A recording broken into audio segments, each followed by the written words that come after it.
Good day and good evening, and welcome back to Roulette Live with me, Chaiji, but you can just call me Kai.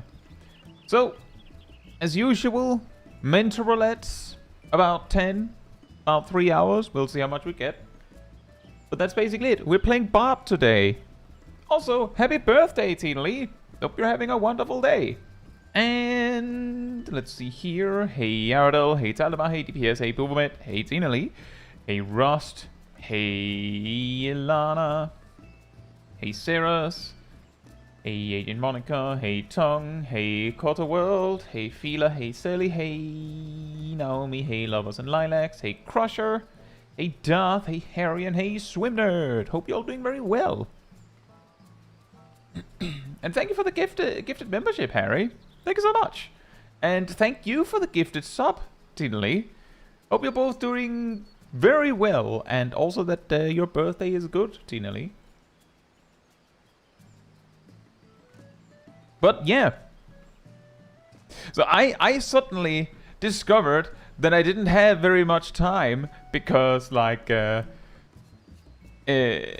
right and like just an hour before stream start, I remembered that I hadn't fixed my gear. So I was like item level 750. I fixed it. That took like 10-15 minutes. Then I had to eat something and I had to prep the stream. Then as I was doing that, I had like a strike of inspiration for a video. So I had to like run over manuscript, write everything that I remembered, because I'm not even joking. After this stream, I have probably forgotten. And now we're here. Yo.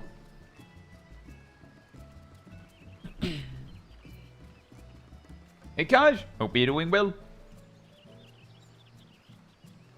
And also, just something...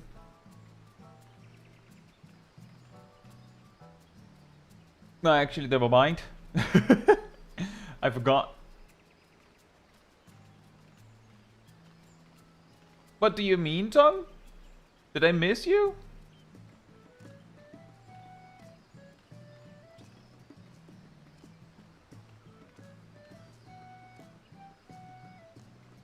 Yeah, be careful with that, Boobomet.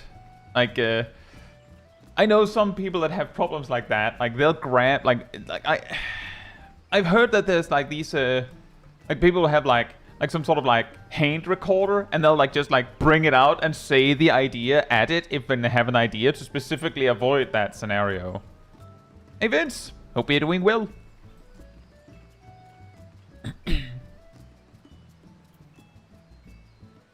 But because I fixed my gear, I'm at least 770. Now, I've also melded my gear, but experience tells me that what's gonna happen is we're gonna have this whole stream be low-level content.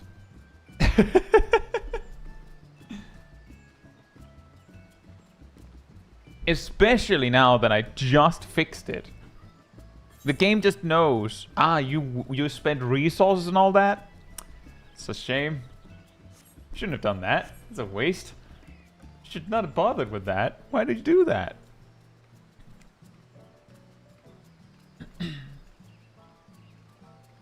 Hey, Necrophits and Cat. Hope you're doing well.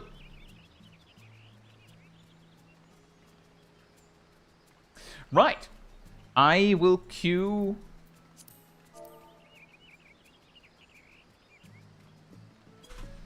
I will queue when it says 20. What? Guys, there's a chance. And when I mean chance, I mean for 12-minute queue.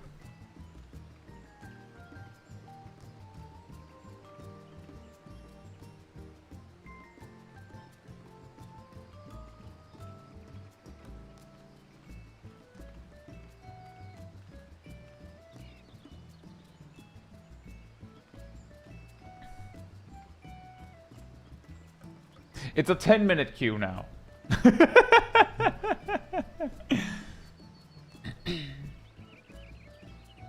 Looking for DPS, 12-minute queue. Yeah, exactly.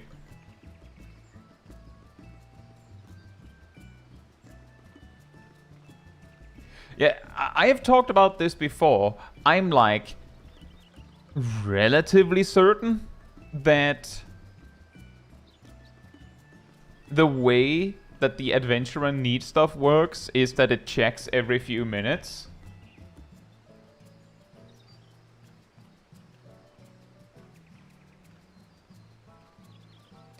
And because some players will queue based on the adventurer need, it's very likely that within like 1 minute, the adventurer need is not needed anymore. Say Offbeat, hope you're doing well.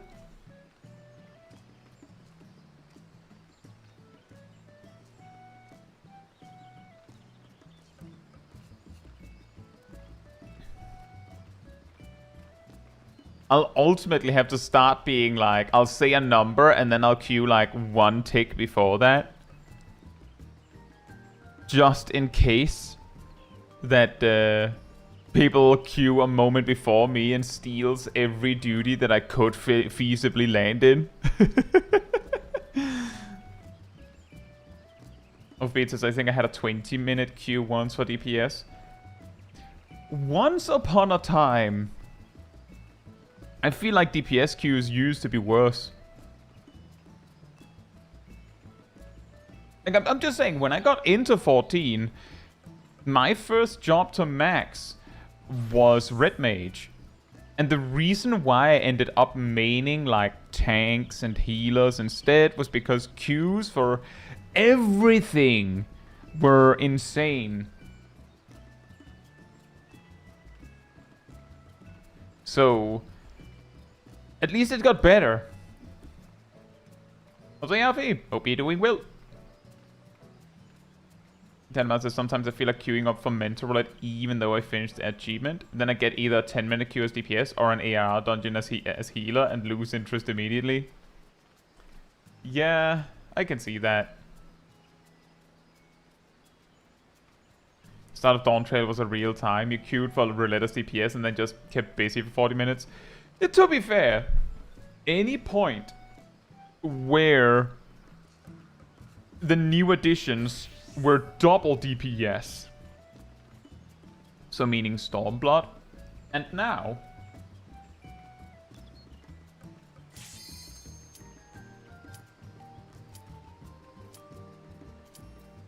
yeah.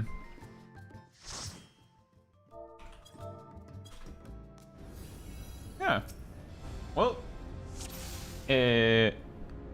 usually that leads to extremely obnoxious... Oh, Ross is here. Extremely obnoxious queues.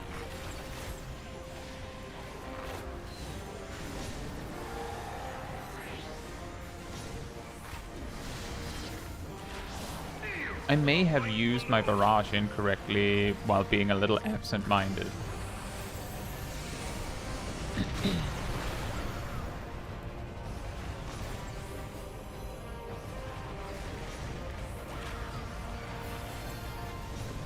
But yeah, I could definitely see how, like, that's the real kicker here. Is that a lot of the time, Mentor Roulette is perfectly fine and a cool way to just do some random content. Other times, let's just say that guildhests become boring at some point. I consider for a moment, like, for a lot of mentors spamming Mentor Roulette, getting a guildhest is, like, basically free, right?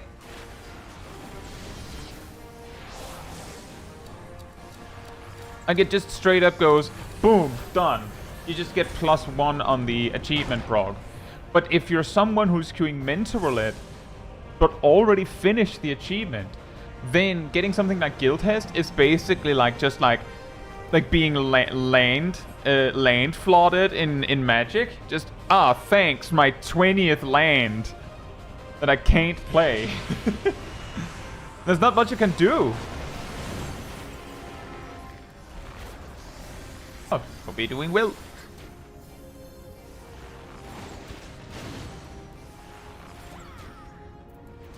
And that is, of course, like, that is also part of the situation on my end, because sometimes when I get a lot of guild tests, you know, I mention in the videos that I don't like that. And the funny thing is that surprisingly often, I will then get a comment on the video that, like, in summary, is something to the effect of, why would you hate that? That's awesome. It's basically a free duty clear. Like, what are you talking about? Where, like, as I said, my angle on it is, yeah, but it's not very fun though. It's not very fun to do a guild test and a guild test and a guild test and a guild test, as it turns out.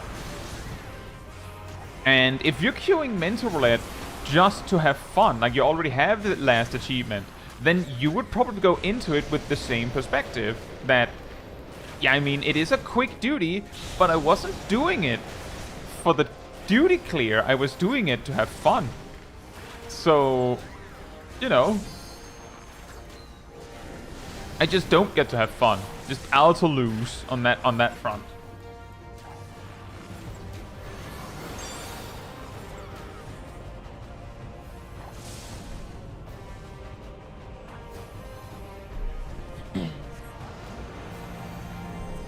So when I eventually get that achievement, I will probably, you know, not really change my mindset on that if I ever do queue Mental Roulette. This is a video game, no fun allowed. Also, hey, Gazzle, hope you're doing well. Especially when you're streaming and making videos from Mental Roulette. Yeah, indeed. I mean, as I have demonstrated in the past, a set of Mental Roulettes that is too much of the easy stuff, you know, you can still make that into a good video. Good, quote unquote. Like, stuff happens. But it's just not that entertaining for me to play, and I imagine not that entertaining for you to watch. I'll just have to, like, be, like, extremely animated, like, overkill, like, to compensate for the fact that nothing is happening.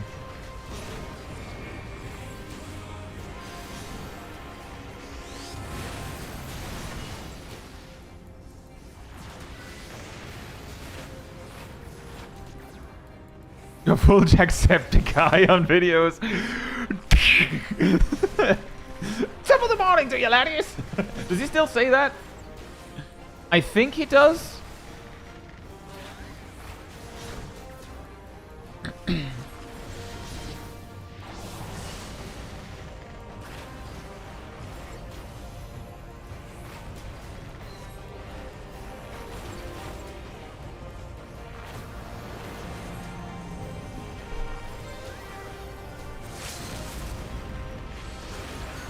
Which, you know, pretty funny on that.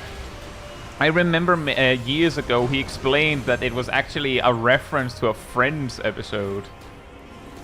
Which I think is pretty funny, because in retrospect, my you know, signing off saying good day, you know, good morning, and all that.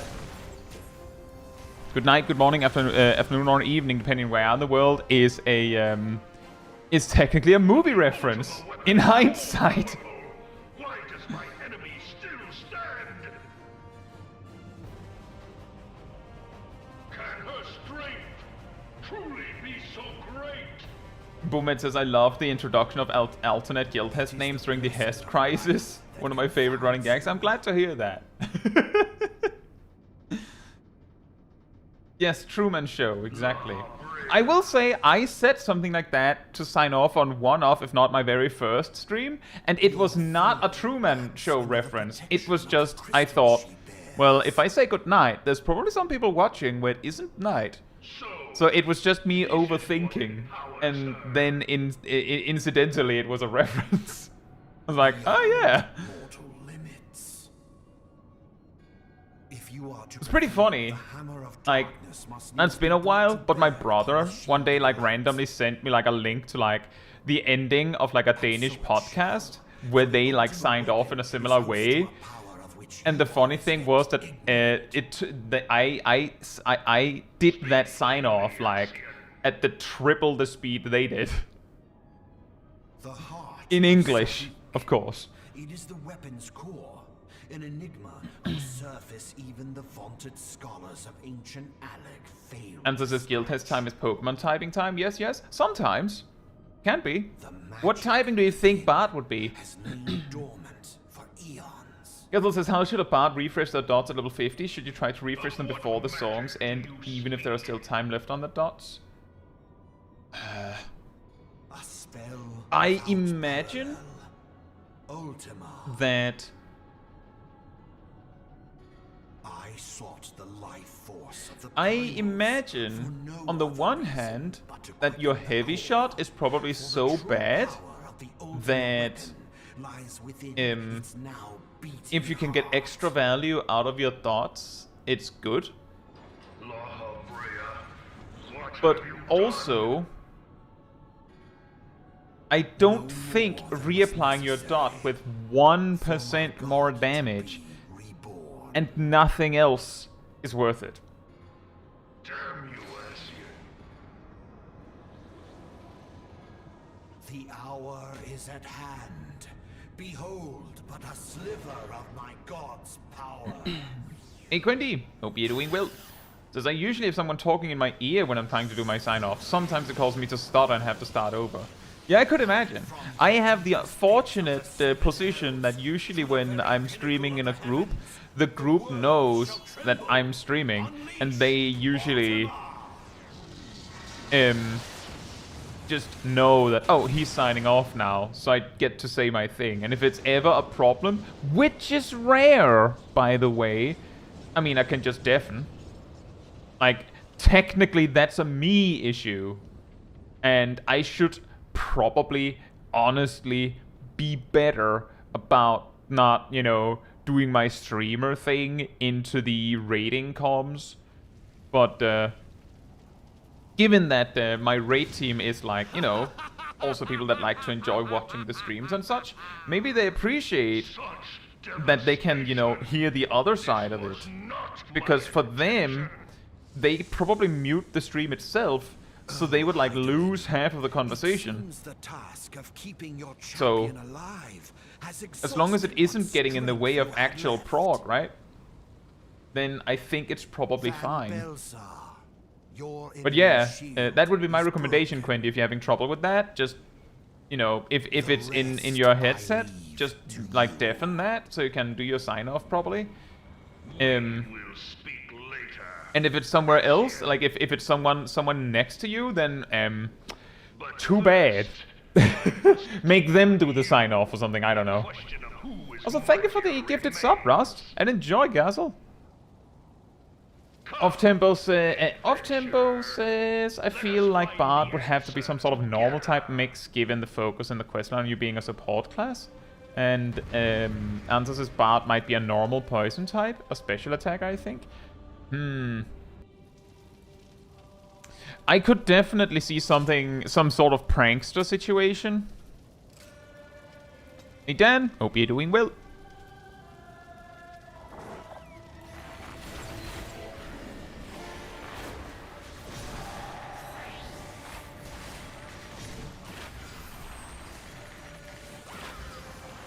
That is normal grass. That could also work. I could also see some fairy typing. I could even see, like, depending on how you interpret it, I could even see some dark typing. The key is that Bard does enough different things that a lot of types could work and kind of force you to choose what you're focusing on. Normal type would work really well also, because a lot of sound-based moves take root in normal type. Like, obviously Bard will learn hyper voice, right? Obviously.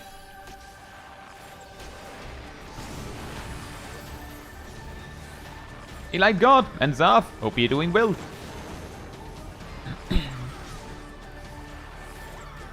Battle voice is just boom burst at this point.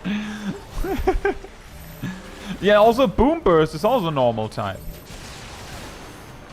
But yeah, basically that is already a good start for normal type, and because of the dots, it could be poison type.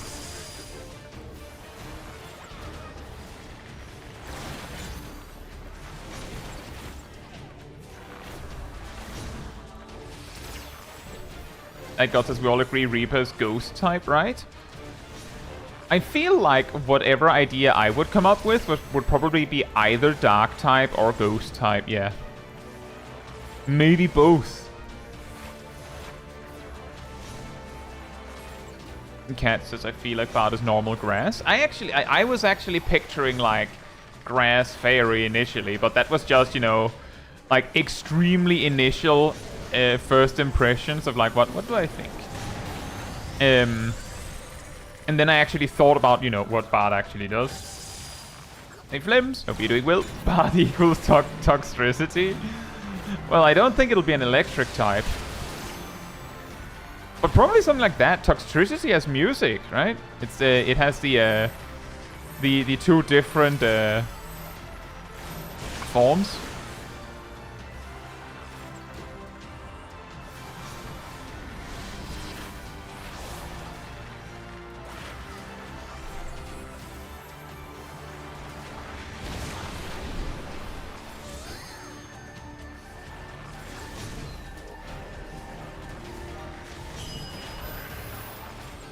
When Bard goes rock.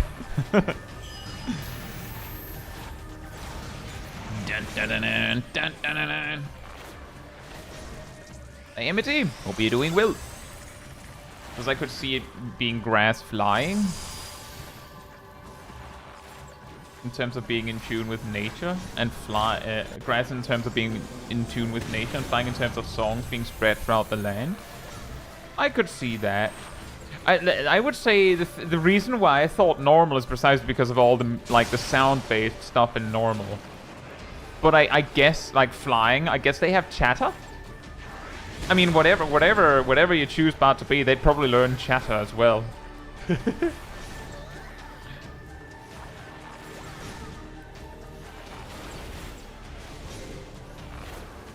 Hey Vibes, hope you're doing well.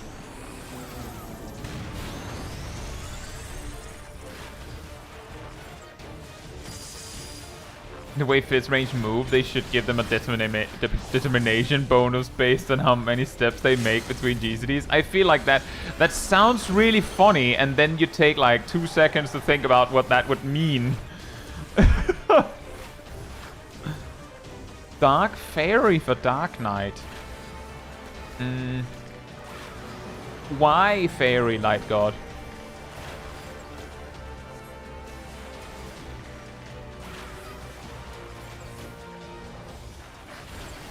Hey Philippe, hope you're doing well.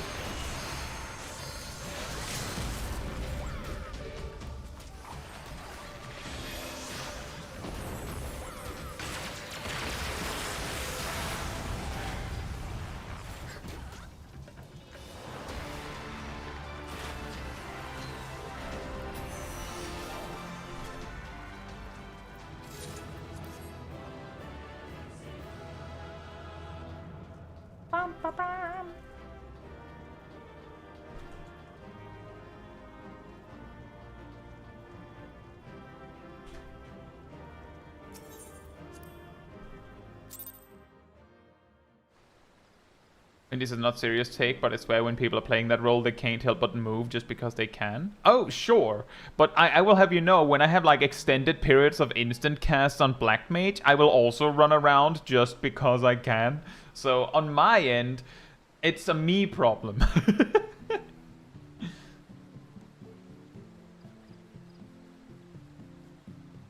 Movement says, I've heard of Fizz range to be told to stand still because their movement was distracting the others.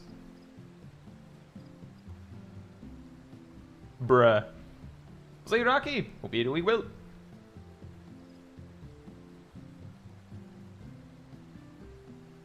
Like God says, I think Fairy, because one of the main things about being a Dark Knight is generally being one of the more selfless classes and being kind despite using darkness.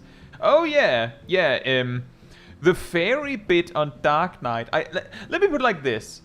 Hypothetically, if we were in a world where Final Fantasy XIV was actually Pokemon, right? And you pick up a Dark Knight and they're dark and fairy, it would be like the biggest mega spoiler for, you know, Dark Knight's story, right? That like, what? Fairy? You know? As he's all up. No beat we will.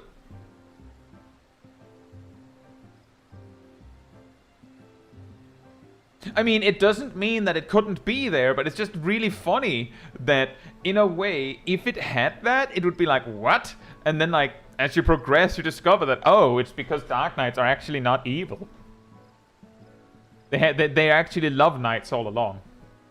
Dark Knight evolved. You know, that would be the way to do it, Cat. You have the Dark Knight, and it starts as Dark or Dark Steel or something, and then it evolves, and then it fairy type gets included.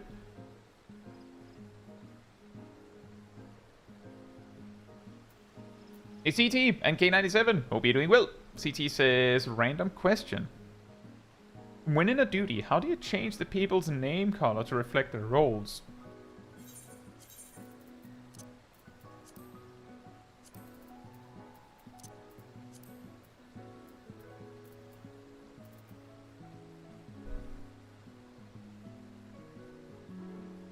There.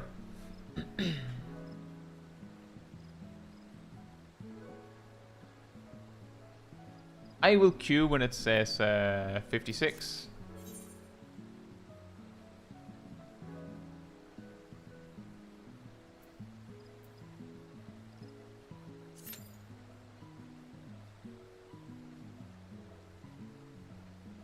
I could see Machinist even being like Fire Electric.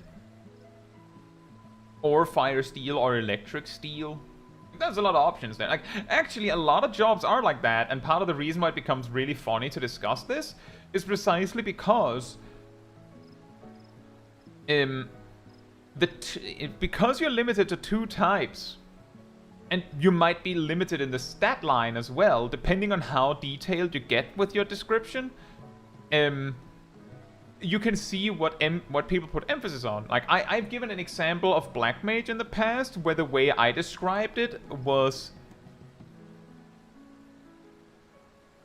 do something like... one way to do it is to make it like ice and fire, and give it like an ability that makes it so that it also gets same type attack bonus on electric attacks.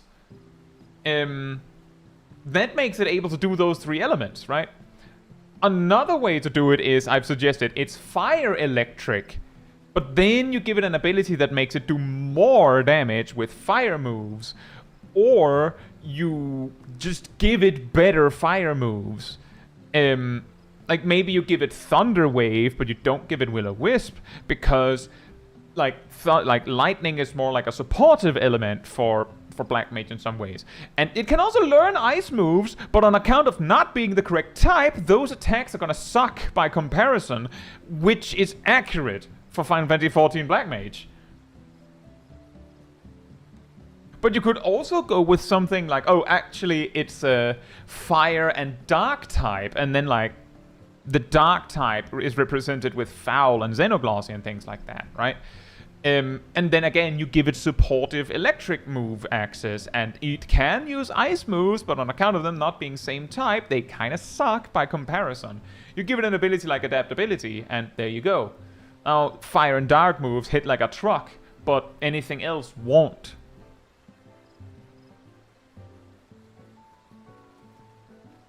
And that's usually the way that I've that's usually the way that I viewed it, is that specifically the reason why I would be less keen on putting Black Mage as like ice type is precisely because, well, Black Mage in 14 at least is known to have terrible ice damage, right?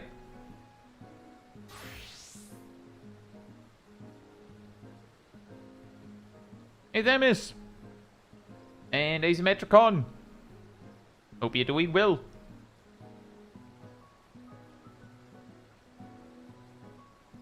Fire dark type, every day is sleep, a cat shows up at my door. Intimidate ability, parting shot, fake out. Ah, yes. Indeed. K97 says, related question, if the jobs of Pokemon in Pokopia, what sort of environments would they live in? I don't know. I haven't played that game.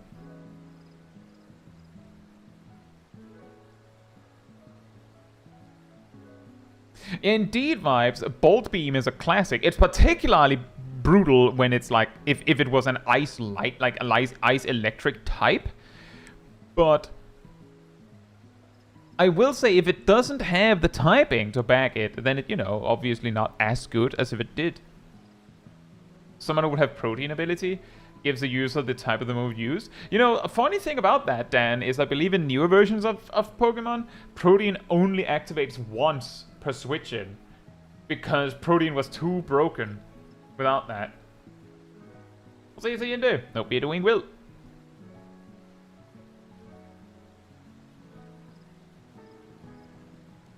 And hey, Bam Bam. Hope you're doing well as well. I'm glad to hear that. And Sam is here.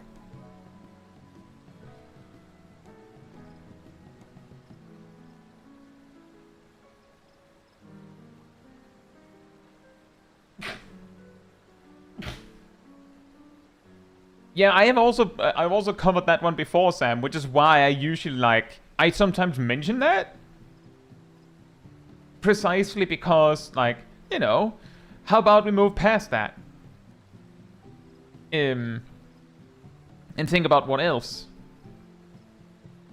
Because indeed, all tanks almost instantly, yeah, you could probably slap steel on that.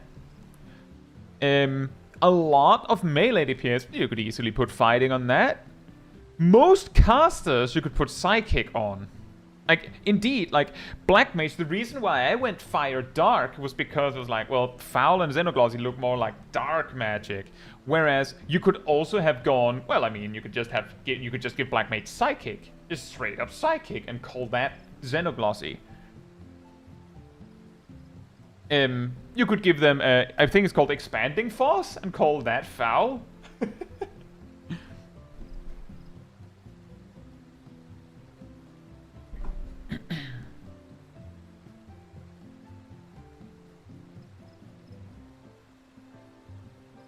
Is Medcon says, I think Monk gets the monopoly on fighting.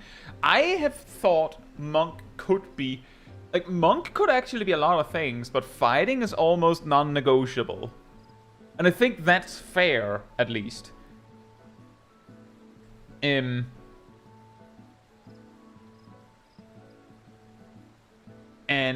then, depending on what you're focusing on, it could be a lot of things. I could both see it be, you know, fire type. Flying type?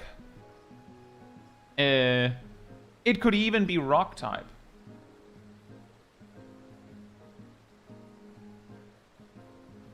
Monk is a melee with honor ability, surely. I have still not... never forget. All of Endwalker, where Monk's limit break said does damage and removes guard, and if the target doesn't have guard, do the damage again. Which meant what actually happened was do damage, remove guard, do damage, because the order of operations meant that it checked whether you didn't have guard after you had already removed it. Even though the intended behavior based on the tooltip was you do damage and then either you do double the damage or you remove guard. And when they fixed it with Dawntrail, the way they fixed it is that they just went, it does the damage and removes guard.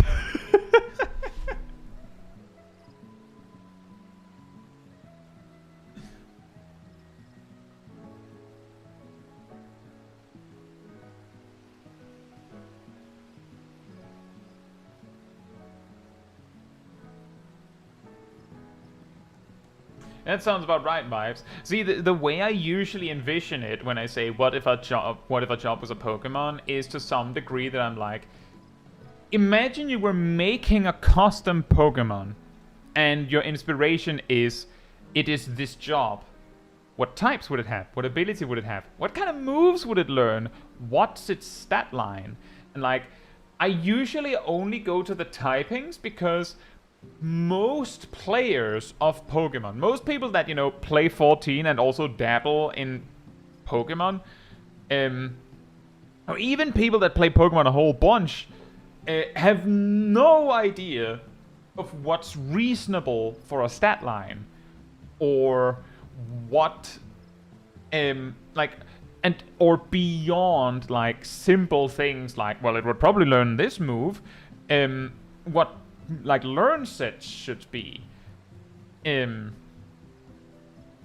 some might not even have an idea of what abilities would be good, or they might only, you know, care about, you know, 4 or 5 abilities that they really like, and always will put those on.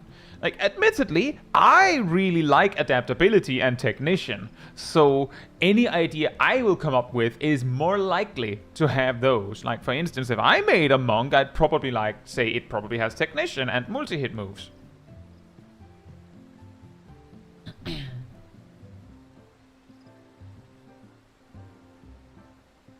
I mean, you're welcome to do that, Vibes. You're still welcome to, like, comment on old videos. Say, Seraph, hope you're doing well. Welcome to No One Needs a DPS in Mental Roulette, the stream.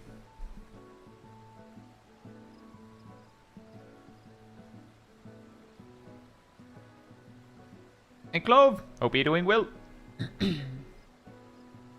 Name Nox, hope you're doing well as well. Surely you'd want skill link for multi-hit moves?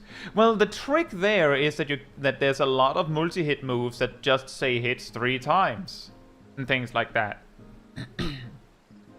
So basically getting extra potent, like extra power on your low power moves, and then just using like those kind of moves, pretty solid.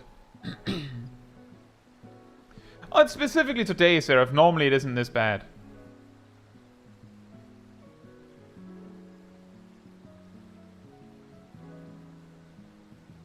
I'll try and hop over to Light. I'll hop over to Light, see if they're just as bad.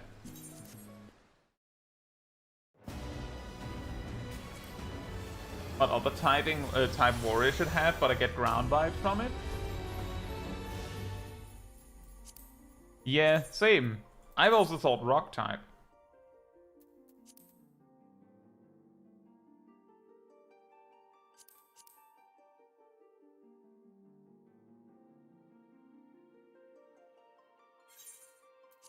This says weird attack with DPS and mentor on chaos and tagged in 30 seconds while you were in queue.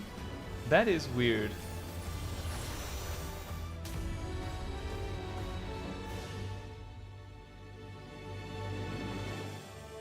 Rock is terrible defensively? Well, that kind of depends. Rock is pretty good in Sandstorm.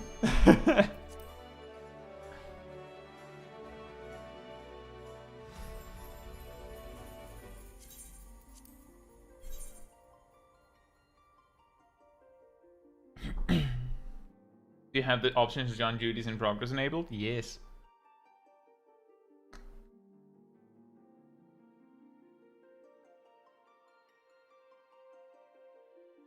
What 14 jobs would specific Pokemon have? You could also say what Pokemon would a specific job have?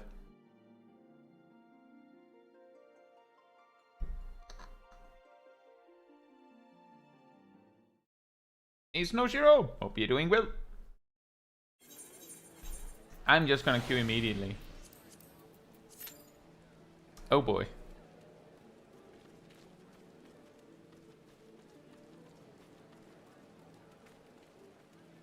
Guys, it's worse over here. What's happening?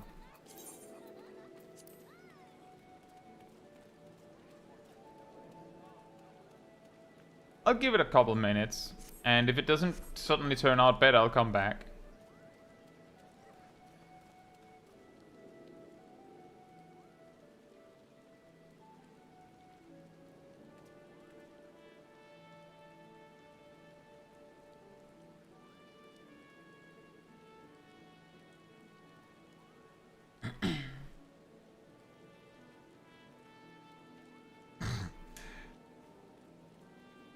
Amici says, blue... I really like how there's this weird left turn in Amici's example. Blue Mage, Bug and Psychic, because bugs leech powers off of people, and Psychic for more coverage.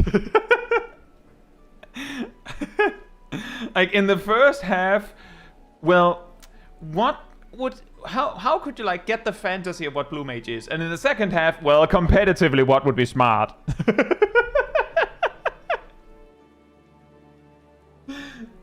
Enough talk. What's good?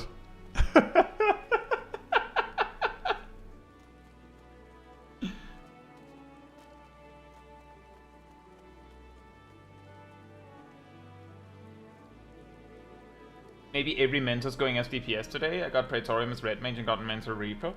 Well, when I queued, I landed in Porta de Comana with Rust as another DPS. Rust is right there in front of me. And the two other players were Sprouts. I don't know.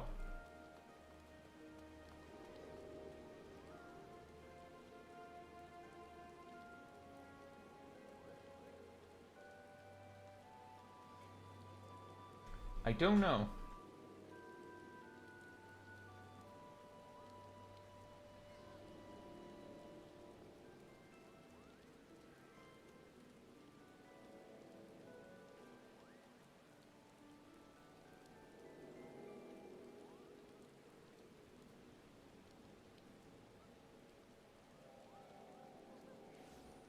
I think we'll give it a few minutes here. Then we'll come back to Chaos, try one more time, and if it still doesn't work, then Bart Mentor Roulette is cancelled. We're doing a different job. Let's go to OCE. I have a feeling that would be worse.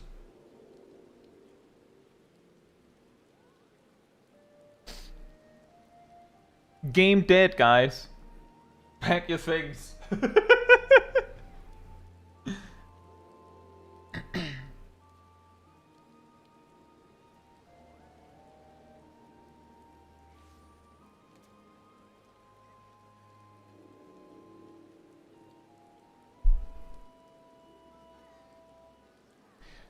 You know, Seraph, if you think 17 minutes is yikes, how about this?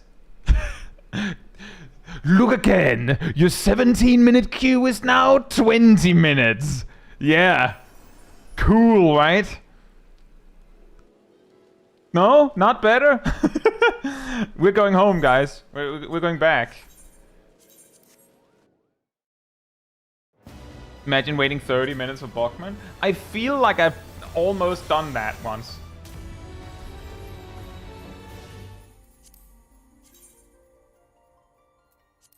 I can at least say, especially in like older Mentor Roulette's videos where it wasn't like from a live stream, you could probably tell how long I sat in the queue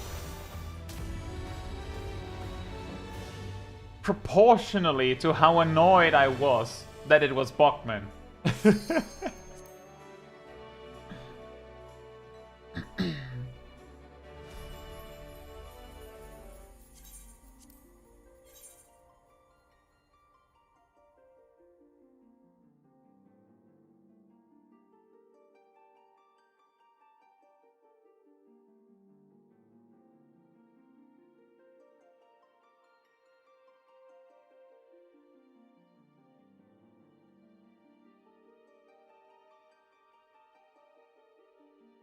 The epic queue, the epic queue.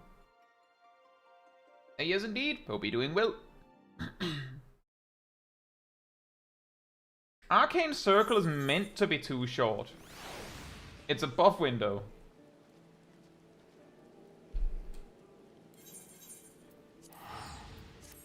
But this design is a little tight.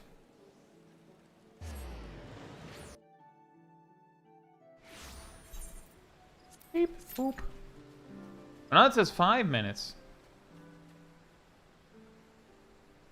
And that is a good point, Tienda. Do you have multiple languages ticked here?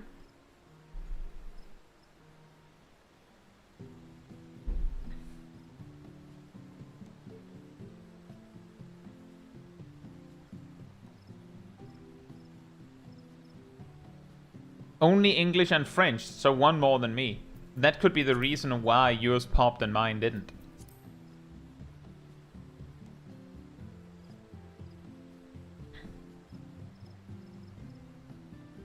Seraph says, not gonna lie, I find it weird that death design is 30 when they say samurai buffs are 40. Samurai's buffs are not 40. Samurai's buffs are 4 and 18. Oh, sorry, you meant the duration. I thought the levels. The reason why Reapers is 30 is because it can stack into 2 of them. You can extend it. Warriors, it works the same way. And is also 30. Dark Knights is also 30 and works the same way. What?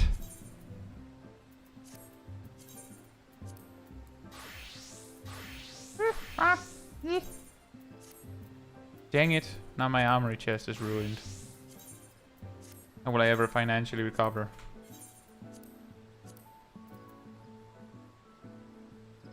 What? Eh? Huh? Hmm? Eh? Huh?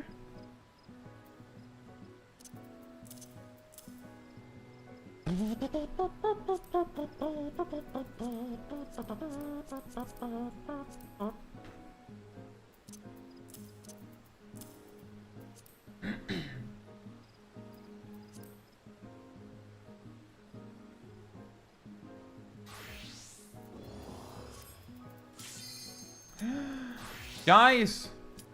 Game not dead. Game alive.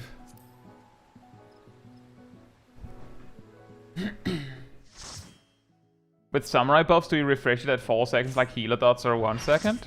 Oh, wow.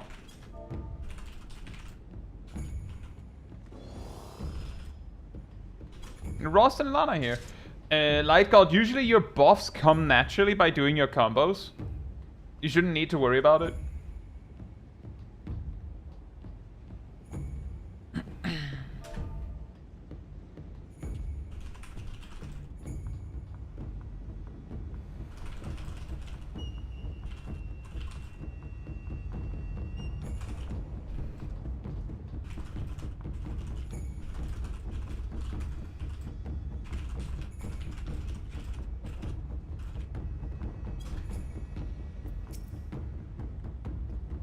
Samurai's dot is like, yeah, apply it as close to it running out as you can.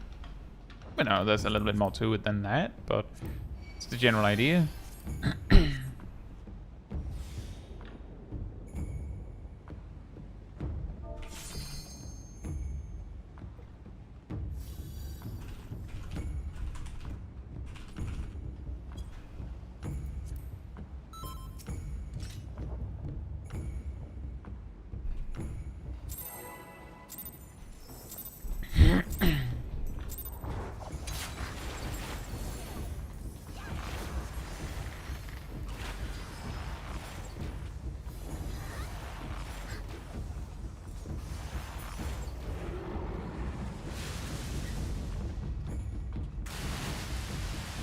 Is it the head or the tail that reflects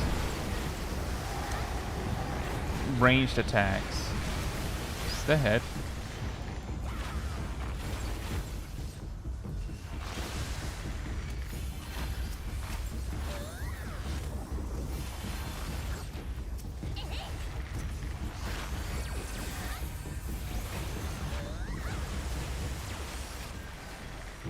Oh boy. Well, at least people got to see the reason why we murder that guy so hard.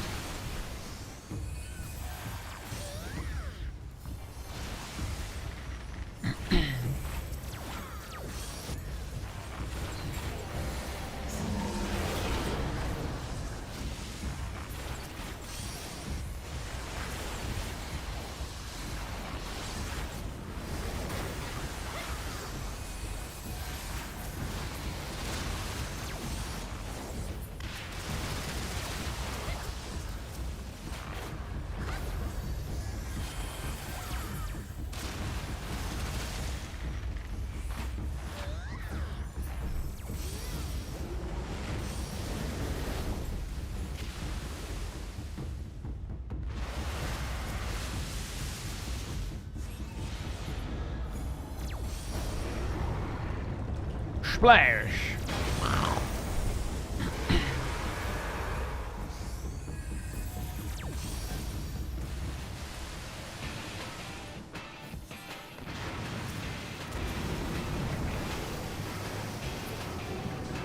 Oh!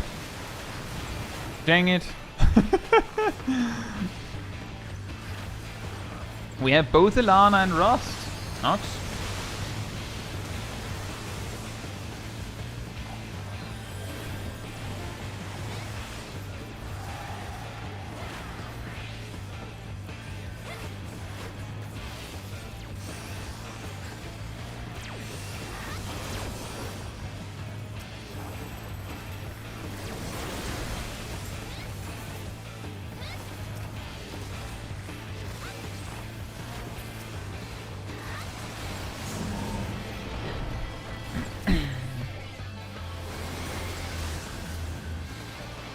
Can't wait to hear the splash sound effect.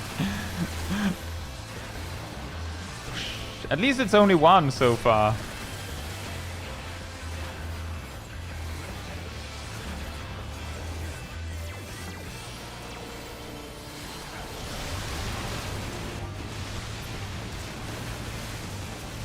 Oh, here comes the blue orbs. Ilana has that covered. Oh god. Oh no. Oh no. Here come death, I think.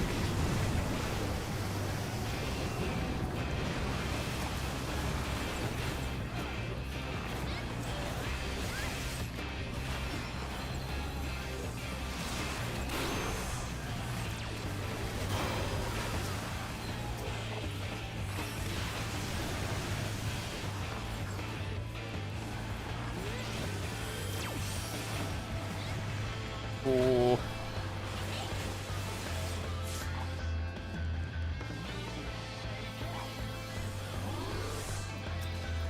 Oh, we just need to survive. The boss is invulnerable right now.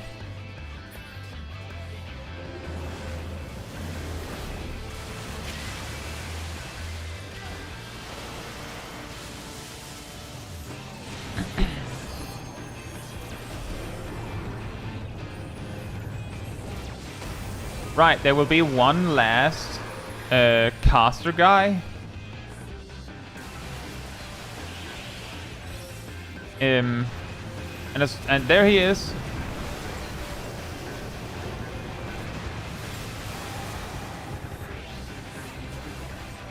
If he's dead, we've won. There we go. Now we just need to survive the massive AoE damage of the boss. Which is a little bit of a DPS check, because I think our white mage didn't read the fine print about the tank healing. Hey, fantastic. Hey,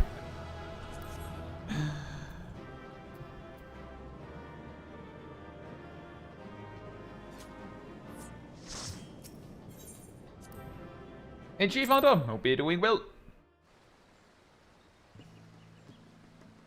Basically, on the samurai dot thing, is that there is a timing, as Chief Hunter says, of 42 seconds that it needs to last to beat Midare.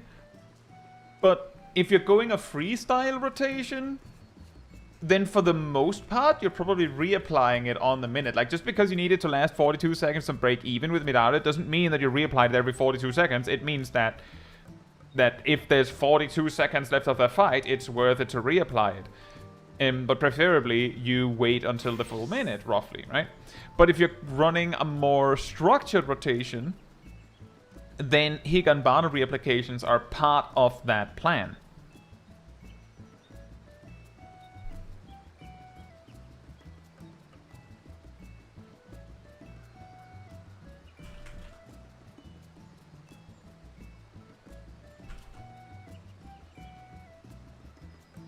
Right, I will queue when it says 35.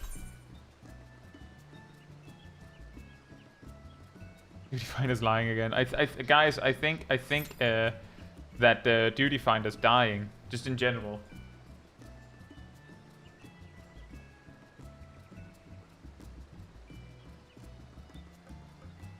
Good luck, Taldemar.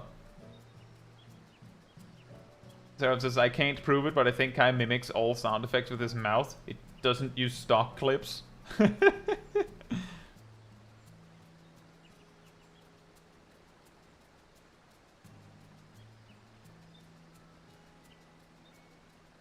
Just to make sure to avoid confusion, Tajinda, you said I like applying Midare. Remember, Midare is the big damage. Higanbana is the dot. Good luck, Zaf. Close to end of patch, can't expect it. I feel like even then, when it has been a near end of patch, I don't feel like it has been this bad.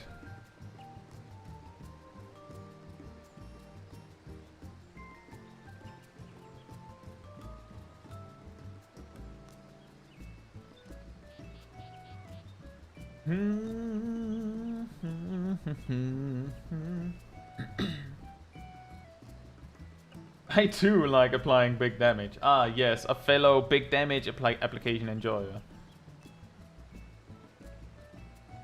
Hey, Grimmy Soros, hope you're doing well.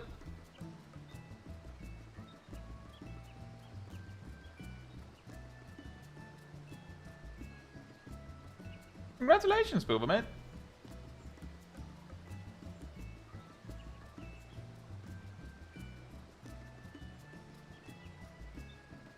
I'm going to have to say that with the current pace we're going,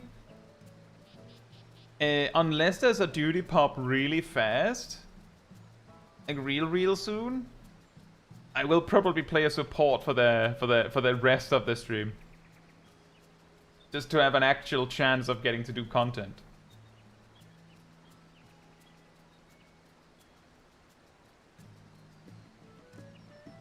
Hey Christopher, hope you're doing well.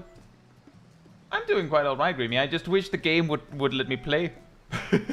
This is the best content. Just have a casual 3-duty mental roulette video. What could go wrong with that? Sure, exactly. You know, I'm not even joking. Based on the kinds of comments I sometimes get, if I put out a legit mental roulette video and there was only 3 duties in it, I was like, yeah, it didn't pop. I would get comments suggesting that I was trying to make the game look like it was dying. And I would be told that I was obviously queuing at a bad time.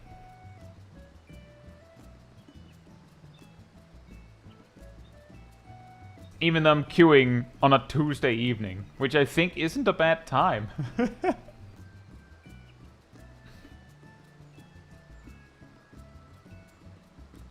we have waiting simulator. How about that one time where I had, I think it was back in Endwalker, where I had a duty pop. I clicked yes, screen faded to black, and then it faded back in, and I was still in Limsa. I'm like, what?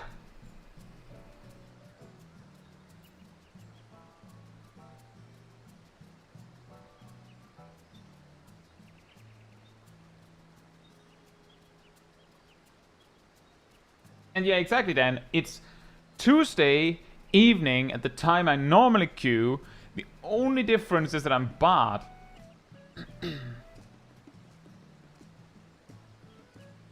Yeah, I'm basically saying that there are definitely some logic hoops that some commenters jump through just to justify that I am the one who's the idiot.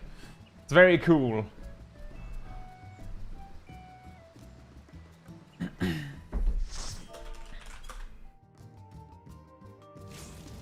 Oh, another extreme. Fantastic.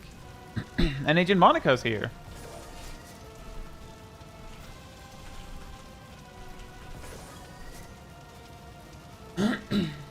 Nuanced thoughts on the internet, right?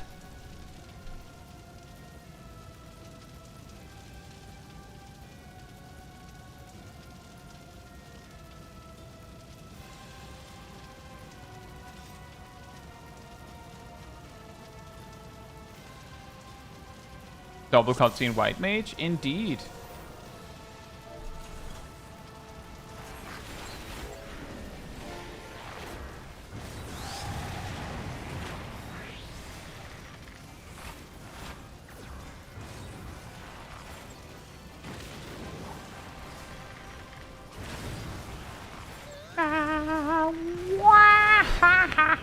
Wah! Run! Yikes!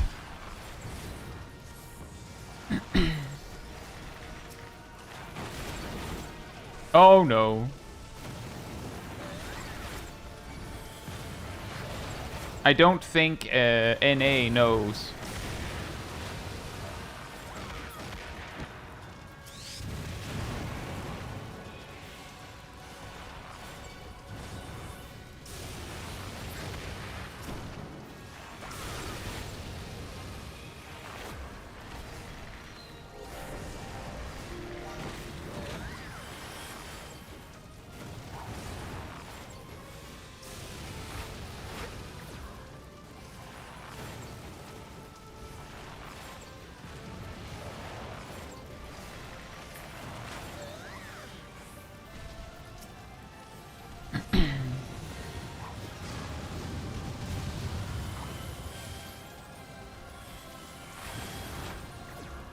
You know, it would be really epic if the tanks would, I don't know, go off to a corner with the boss instead of this.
Oh, D's there. Dang it.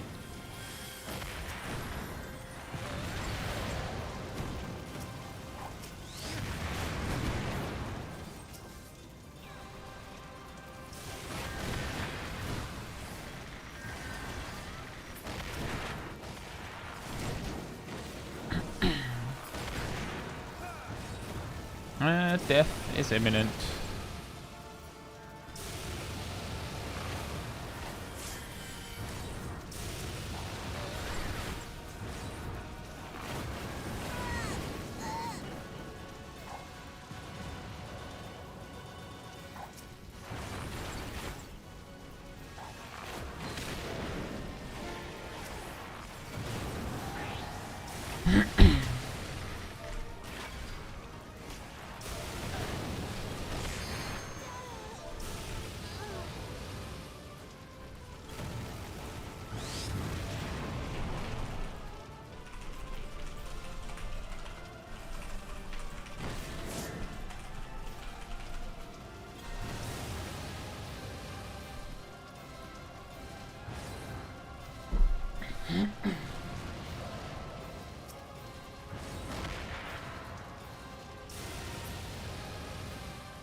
Not bad for first pull. It is a shame when usually the reason is that one or two players don't get it.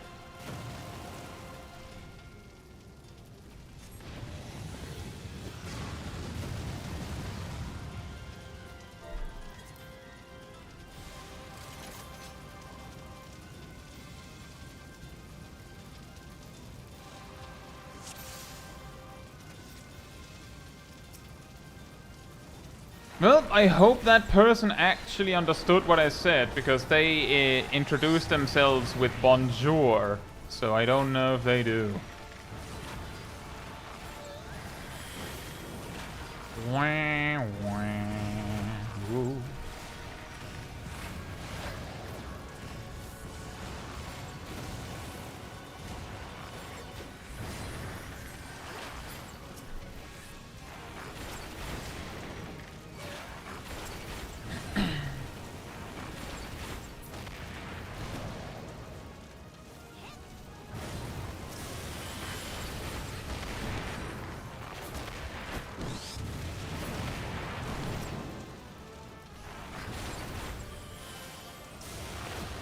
It looks like they got it. Maybe somebody's copy paste to the French healer. Well, see, the thing is, if they're not responding at all, they might not be reading chat at all, and then you're like just screwed. Is it French stereotype? No. In this case, it's just, the thing is, the stereotype comes from the fact that when there is a miscommunication, you will notice that you can't communicate. That's where it originates from. If this player was doing exactly what needed to happen, and it does seem like they're getting it, like they are moving further away from the party, or at least it looked like they did, that could have been an accident, but if they are, then they got it, right? The problem and the stereotype comes from the simple fact that when there is difficulty in communication, then you can't explain to them because they don't speak English, right? But all the parties where you had a French player that was perfectly fine, you didn't even notice that there was a French player. Which is why, like, from my angle, it's possible they can't read what I said. It's possible they just didn't read what I said. It's also possible they can't understand what I said. And the worst one is if they did read it, but didn't understand it because they don't understand English. I don't know. Because they didn't respond to me. At least they didn't respond in time before someone pulled. So I don't know if they got it. But I tried everything I could. I named them, name-dropped them, and then explained what was the problem. And I explained it specifically referring to the actual visual that they're dealing with. When you get the debuff that makes you puff explosions, go away. I don't think I can make it any more accurate than that. If we're going to assume there's a possibility that they don't know what the debuffs are named. Right? Hi Anju, hope you're doing well.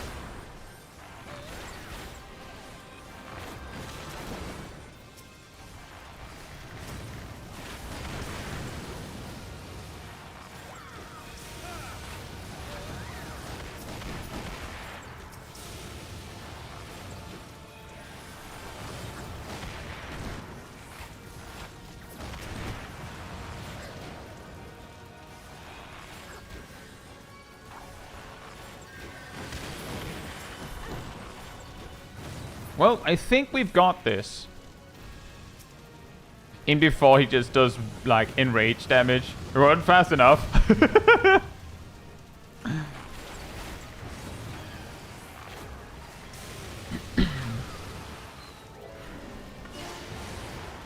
I'm just gonna stay here and hope that I can live one.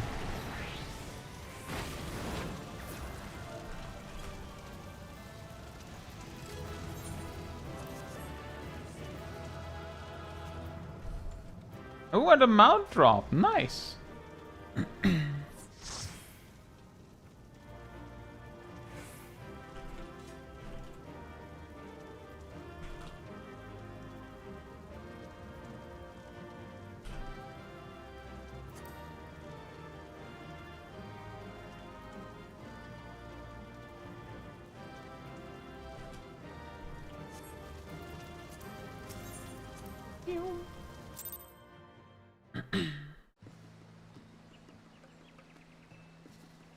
See, this is, I had a guy one time asking me a question about a mechanic in one of my mental roulettes, then getting annoyed at me for explaining it.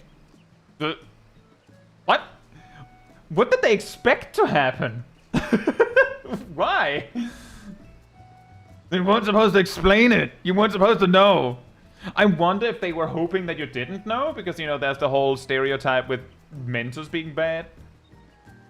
Lance says the communication problem is unfortunately real. As French, you realize pretty early in the game that you should at least check English if you don't. You should at least check English if you don't want queuing for hours. Except not everyone is actually speaking English, so in most casual duties it's okay, but when you have to communicate, it starts to become a problem. Exactly. Exactly. The problem isn't, oh, French player's bad. It's when player bad. Bigger problem if don't speak English. That's the problem. And then they could be, I don't know, Russian for like the problem is that we can't communicate.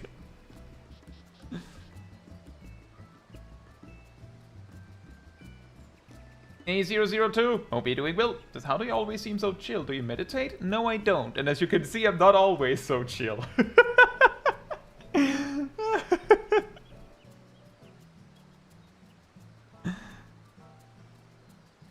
Anyway, I'll be right back, and then we'll see if we can get a bit more duties per hour then. In the meantime, manatee restored.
Alright, I'm back.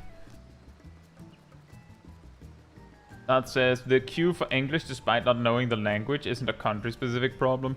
Indeed, and to be fair, it's not even an English-specific problem. Like, I've mentioned this one before. On the JP data centers, it isn't uncommon to see, as far as I know, party finder groups that basically say only Japanese players. And it's not because they're like, no, players from other countries are not allowed, or it's not that it has to be that. The problem is that if you're a player that does not speak Japanese and for whatever reason find yourself on a Japanese data center, the vast majority of players there speak Japanese, but probably not English. Or even if they do speak English, they might not speak it very well. But to be fair, they chose the Japanese server. So you're the problem, right? Like, I think that's fair. already, it's specifically labeled as Japanese. So, too bad, right? The problem is, you can just go, okay, I'll just play with other players that speak the language I speak. Okay, then your party finder looks like this on a good day. If you filter out all the ones that speak to only have the ones that speak English, then it looks like this. Now, if you also include the ones that speak Japanese, then it looks like more like how it looks on Light. But I'm not gonna go through the hoops, go over there just for this little joke. But you can imagine it. So, what do? Well, some player's solution is, I'll just join this group. I know the tactic. I know the like what I need to do. I will just I'll just do it, and then we won't need to talk, so it doesn't matter that I don't understand what they're saying. Which is fine until it isn't. Wipe happens, disagreement in rotation or strategy or whatever. And communication is needed. You don't understand what anyone is saying. And basically, the exact millisecond that happens, you have wasted everyone's time, because it might be solvable. Like, you might be able to find a common ground, like you use Google Translate or whatever, communicate past the boundaries and understand what needs to happen. But if the team had gotten what they asked for, a player that does speak Japanese, then they wouldn't have to waste this time. They would have also had someone who maybe knew what strategy it was. Like, maybe you missed an important piece of information because you don't speak Japanese. And the reason why I'm holding on Japanese is because it's more well known that there's a problem over in JP data centers, and it also helps a little bit to understand that no, actually it's not the French players that are the problem. It's like a specific type of problem, and it is not just here.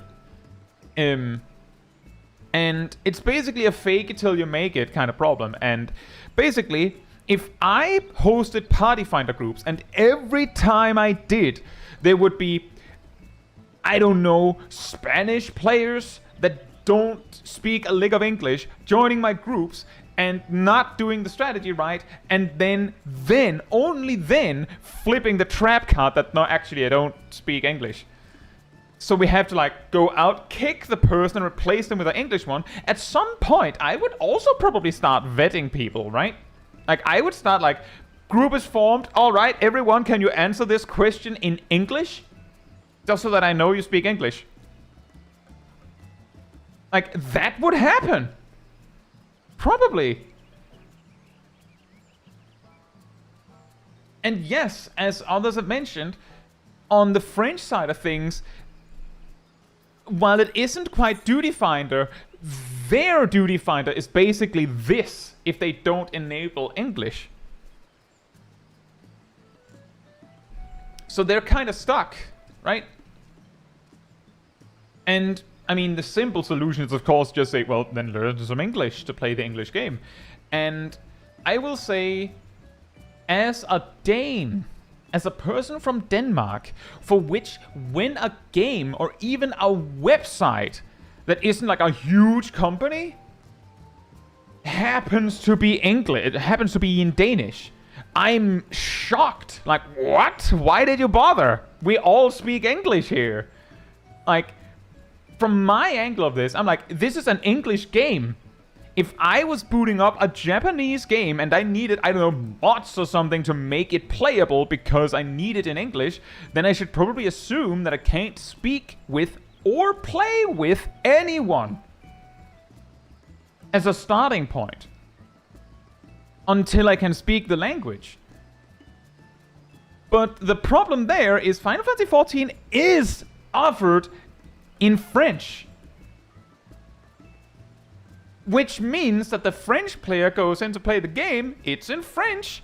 Okay, well then French should do it. And it does, but then you get to party content. That's really annoying for everyone involved. And it just sucks, man, for everyone. It sucks for everyone. Because the thing is, I can't possibly imagine that a player who does not understand English wants to be grouped with people that don't understand French so that we can misunderstand each other. Or not understand each other. Right?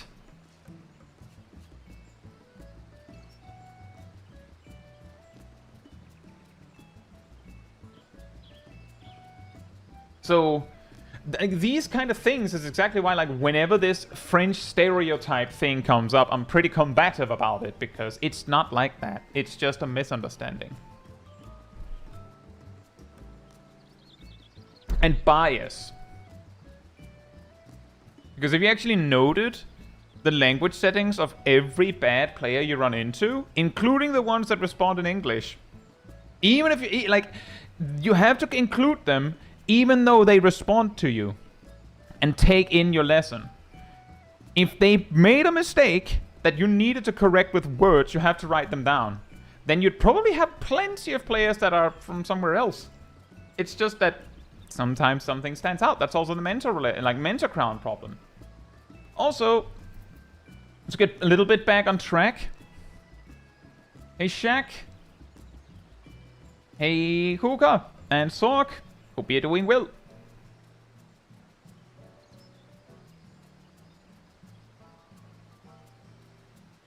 It's not even that, Harry. Nowadays, or actually for a long time, as I understand, the way JP players solve strategies is they just do what Game 8 said.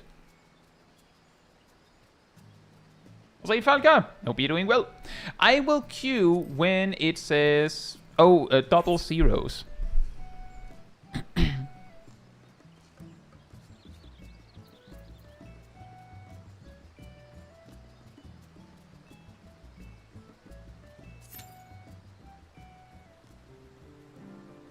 Was your girlfriend the Black Mage, Kuka? A discount? Hope you're doing well. Any extremes? 2!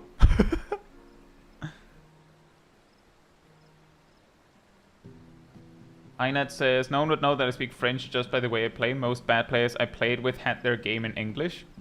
There you go.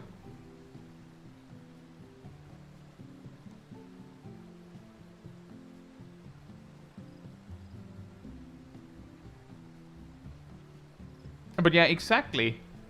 Like, it's the same thing with mentors in that we're very biased creatures. So you see one mentor play badly, you remember it was a mentor.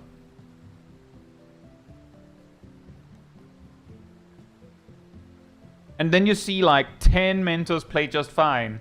It's not important. Doesn't even move doesn't even move it. Doesn't even make you blink. Just, yeah, sure, whatever. It's players. They play decently. Like, consider if you landed in a duty with a mentor that played really poorly, how good would a different mentor have to play for you to remember them, like in the other way? Can we rename the stream to Kai Explains the Negativity Bias? No.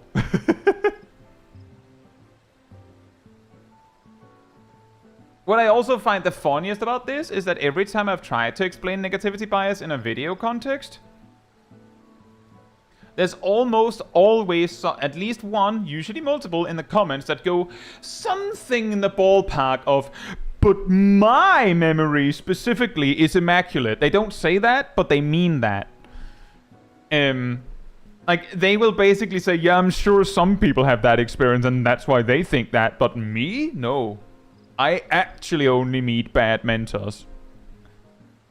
Hey, dogs. Hope you're doing well. When a mentor plays badly, I take it as a lesson on how not to play. See? Exactly. There's still a lesson to be learned.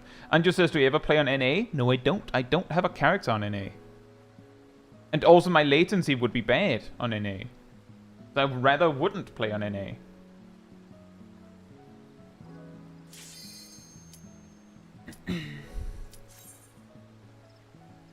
Yeah, exactly, Kuga. I am the greatest player alive and I only meet bad mentors. Exactly. Another extreme.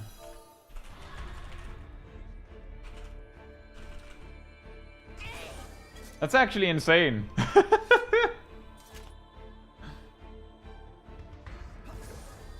Rust is here. And then you have played on OCE, curious.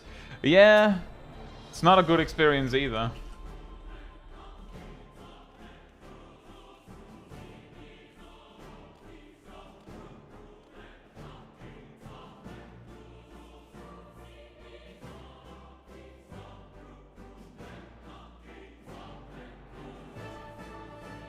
Now this will get weird.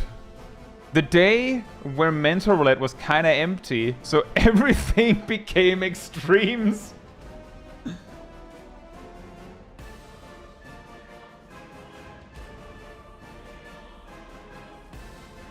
You can transfer from EU to OCE, not the other way around, Tom.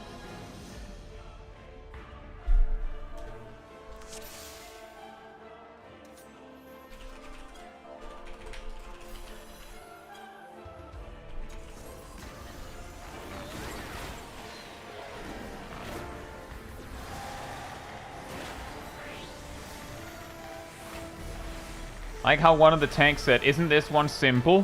While one of the healers asked for tips. And...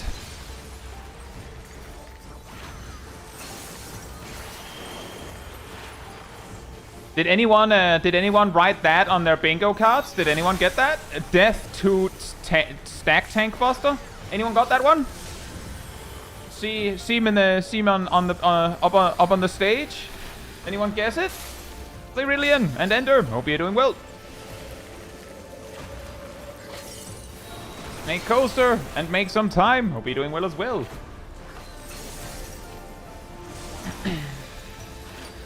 Also, Christopher, hope you're doing well as well. The funny thing is, well, it wasn't actually the tank that said, is this one simple, that died, but they're also not tanking right now. You see that? Oi.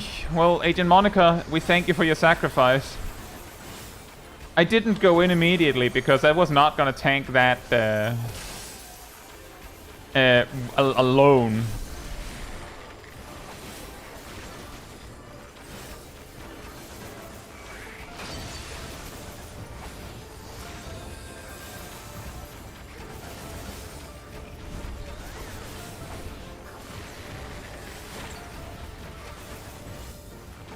And just says, I never get extreme trials on this roulette on NA. Well, I have heard the same from others. It kind of can depend on what data center you're on. I understand that what people do on different data centers can vary a lot more on NA. And that's correct, Christopher. You cannot involve the sword stack. You can't even mitigate it. You can only use barriers. So a tank thinking they're slick will just die. Chief, are you also on NA?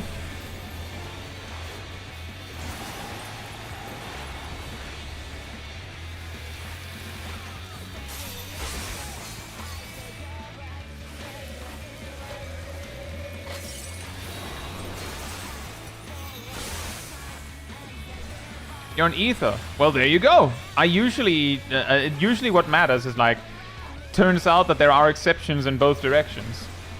Depends on when you're queuing, what role you're queuing as. I get a lot less extremes as support roles, as it turns out.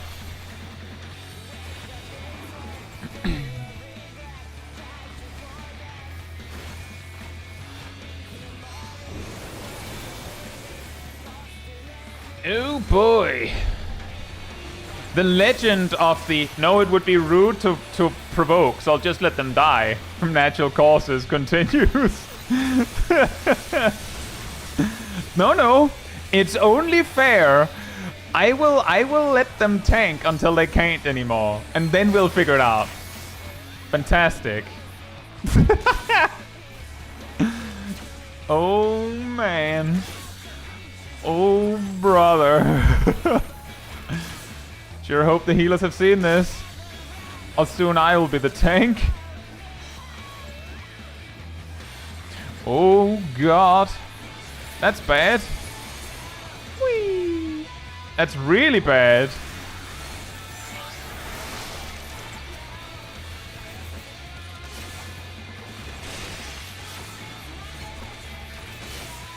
How does it keep getting worse? Remember, guys, when the floor is slippery on Shiva, don't move.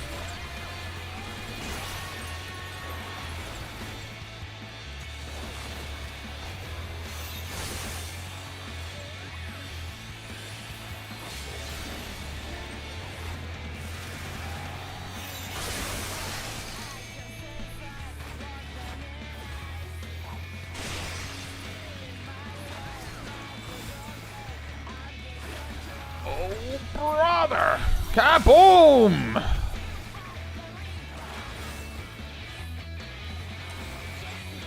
You know, the way we're rotating through tanks, it's only... Oh, here, I think Heavenly Strike is coming. Get away from the wall. And boom.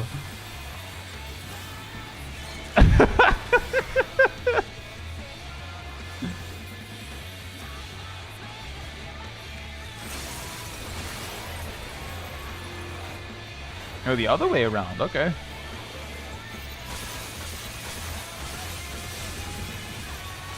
We're getting second bow phase. Oh yeah, here it comes. Here it comes. Imagine looking at the jumping lizard. Kaboom! Double kill, triple kill. The enemy Shiva is legendary. Quadra kill.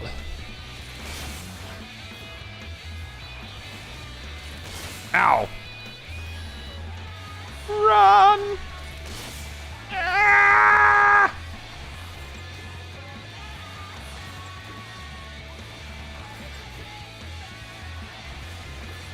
Hiding tactics are crazy. Oh man! Oh man!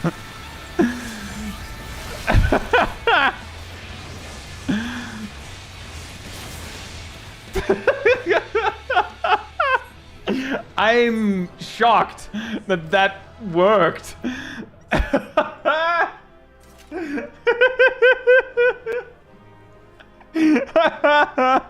Did you see it at the end? She was just like, huh?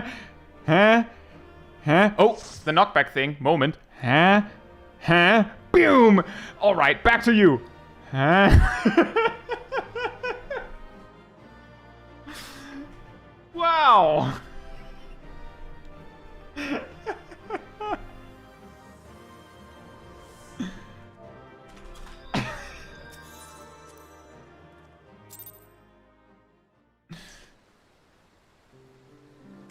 She was just as confused that this worked.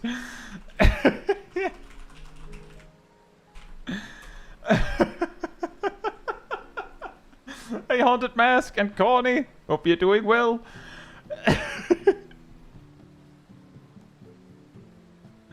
If only I had a bow, I would not have to run after this lizard. Wait. Shiva checking her tooltips and finding that for some reason her bow has melee attack range. Alright, I will queue when it says 57. Oh man, I'm shocked that worked. Did you also see? I was one hit from death. And then she just stopped attacking. Jose Paul, hope you're doing well as well. The lizard who lived.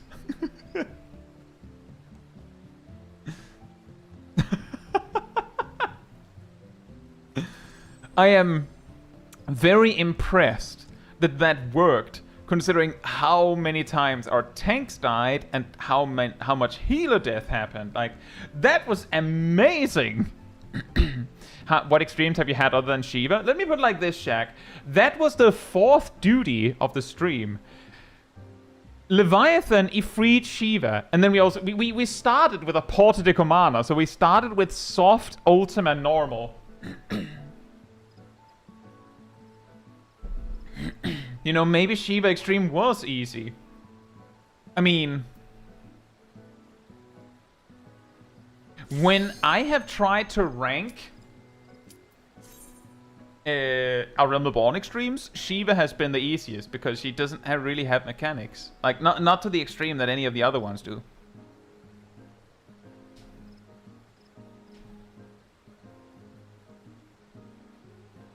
Are we getting Alexander? And we have... That's a bit of a left turn. But it's normal.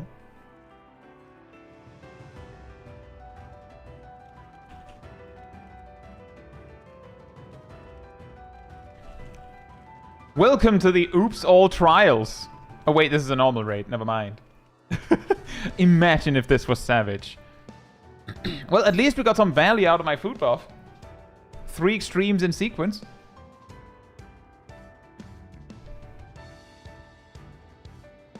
Oops, all 8-mans. Almost.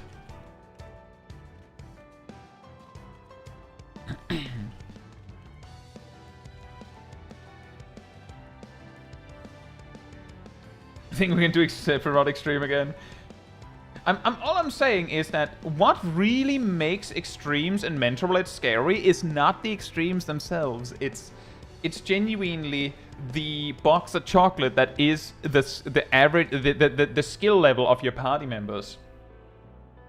Like I let it be known that I have beaten Ramu Extreme with an Ice Mage and a Curebot in the same party. I've also beaten Shiva with a Medicabot. My heart quivers in anticipation.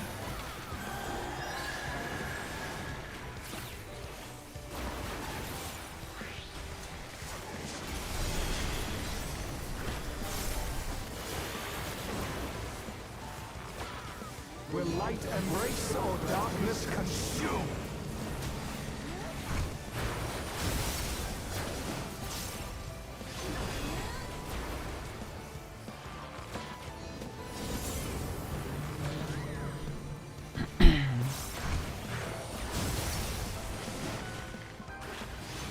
Imagine having high-level buttons, right guys? Wouldn't that be crazy?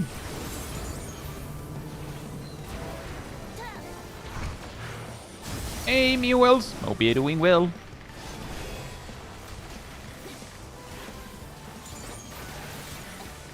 Well, bam! And kablam! Oh, I'm not doing that much damage. Well, just bad things. It's okay. We look cool. No! The balance must needs be maintained.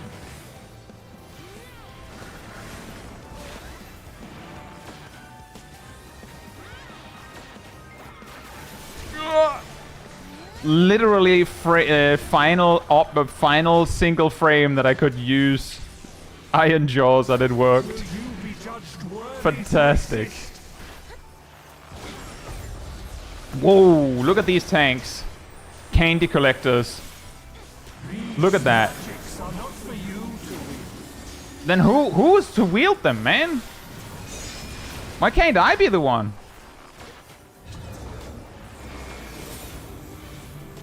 These magics are not for you to wield. It's for your little brother, Steven, to wield. But why? Because, screw you, man. I forgot to refresh my dots. It finally happened. Dang it.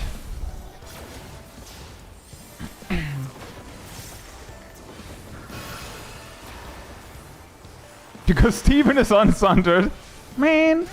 Stupid unsundered Steven. Mom said it's my turn with the magic. Will light embrace or darkness? Steven won't share the magic. Will you be judged worthy to exist? I don't know, man. What do you think? What do you think?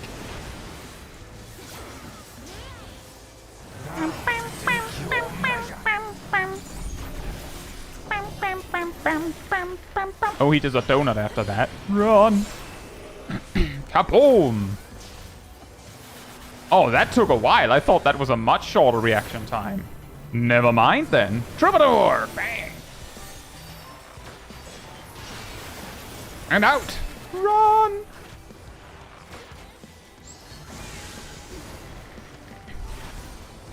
New song! From beyond! Power from beyond! From beyond the grave! Stop being the sundered brother. Oof.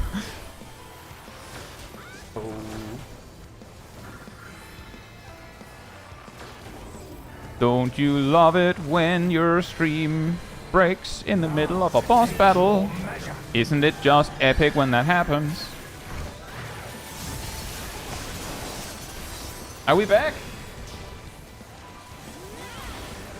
No, in my defense, my dots dropped this time because my stream distracted me.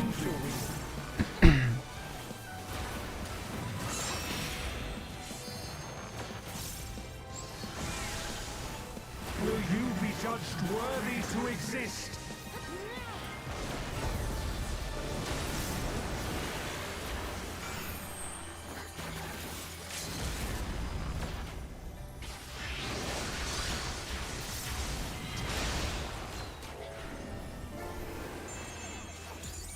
Now that was... It was either YouTube's end or on my end, but I'm pretty sure it was on YouTube's end. Now to take your measure. Now to take your measure. Nom nom nom nom nom. You're short. Dang it.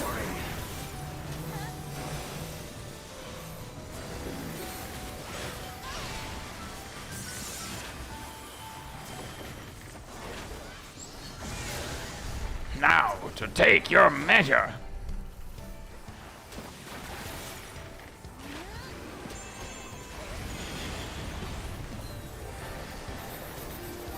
Warriors forged in my own image. Pew.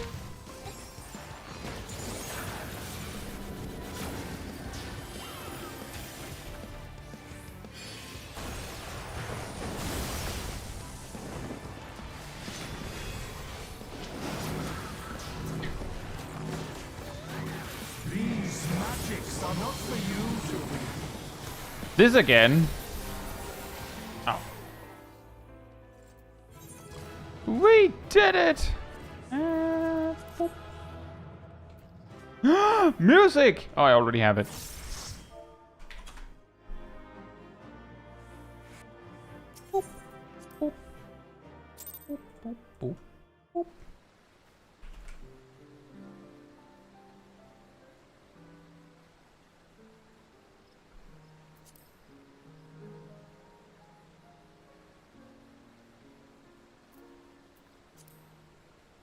But yeah, I don't know why. Sometimes it's as if YouTube just like switches the destination, so I have to refresh the connection, and then it's fine. But on YouTube's end, they just act like the whole stream setup reset, because normally when there's actual problems, it'll like show like a big flag being like, you're not sending us enough data. But everything I can see, like in the synopsis, tells me that YouTube just stopped receiving. They just stopped.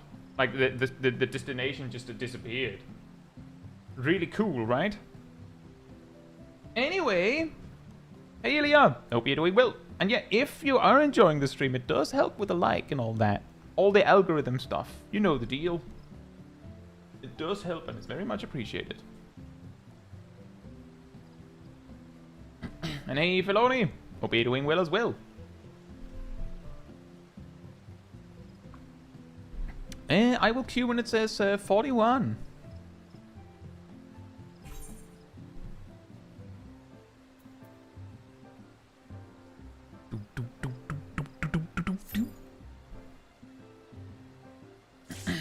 Oh, guys, the game has awoken. Queues are starting again. I live in Denmark.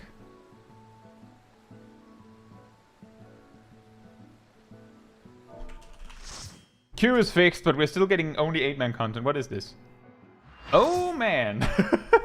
Why is it always when I play jobs that I'm less good at? Why?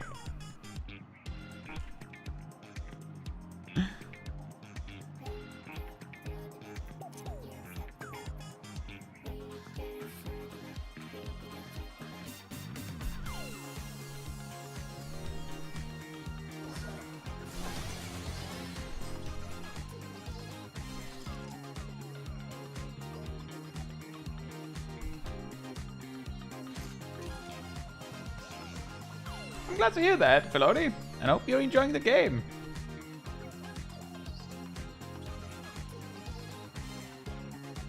That's a really long cutscene.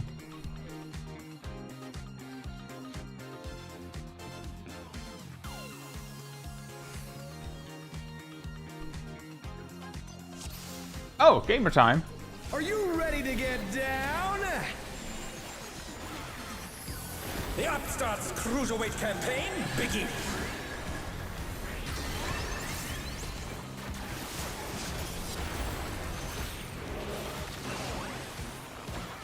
That struck square! That struck square! Can you keep up with the rhythm?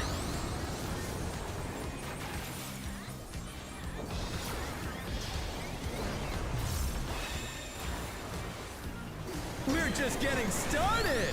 Keep grooving, baby.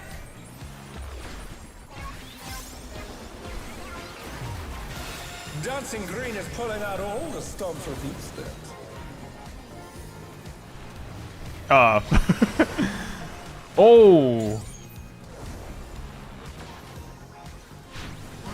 Whoa! On The dance floor, dablage! Everyone's a star. Oh, my dots. The challenger rises again! Can they turn this around?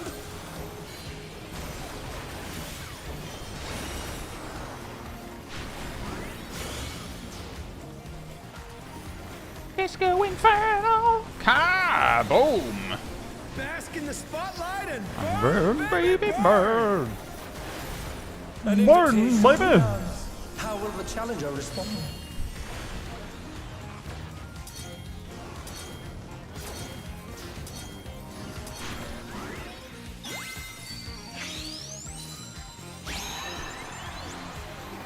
Do the hustle!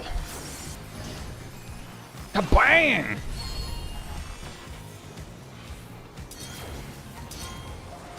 I think the tank that just straight up died from the tank buster had like multiple vuln stacks from something. So it's like everything that could go wrong had already happened.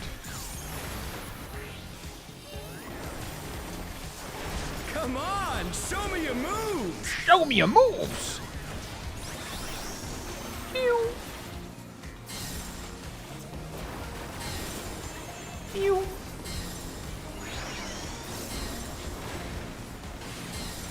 Oh, I completely forgot about Radiant Finale. Well, I mean, good thing that I have like 30 seconds to spend it, but man, how did I forget? Oh yeah, your big damage finisher? Never mind, don't need it. Don't care. Don't need it. Well, at least I managed my dots and everything. Okay, hope you're doing well. And congratulations. You're up, dancers. You're up, dancers. Let's turn up the heat. Try to keep up now. Bang. The fever's taken hold.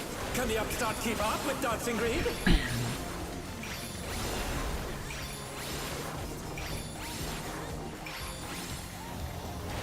Dance like there's no tomorrow.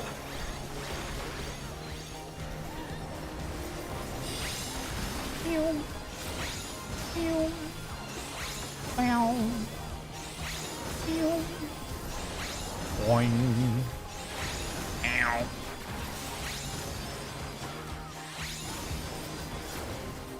Let's finish with style. And let's pose. Not bad, but I reckon you've got more in you.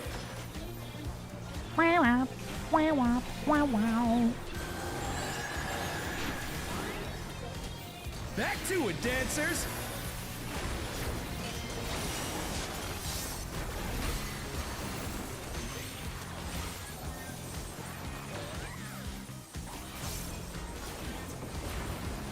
Dot.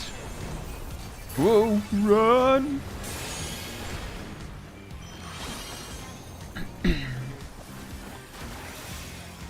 Show us some electrifying moves. Show us some electrifying moves.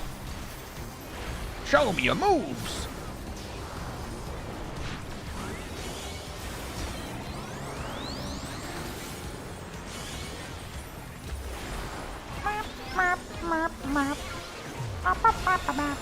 What the?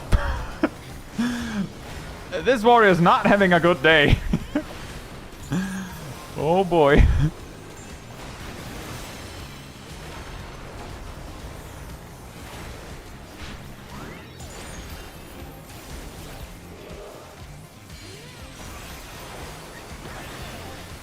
Bask in the spotlight and burn, baby, burn!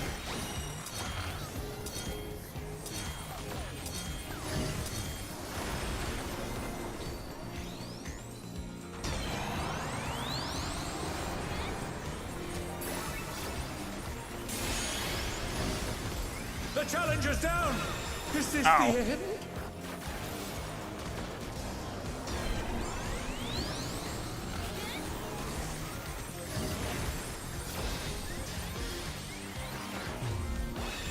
They're back on their feet. Let's see if they can stay standing.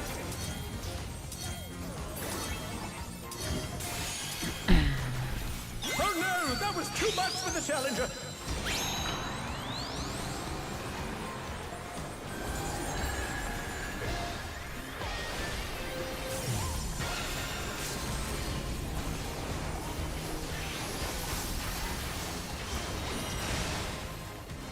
Oh boy. It's all over. Until next time. That was that sequence at the end was like just perfectly confusing enough at the angle I was standing that it felt like I couldn't really see where I needed to be. Say Suf and Kashanta. Hope you're doing well.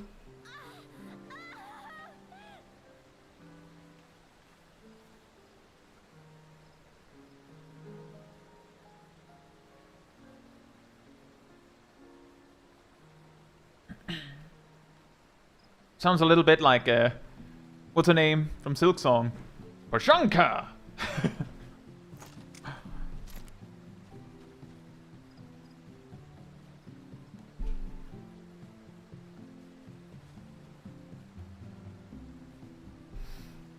I will queue when it says 46.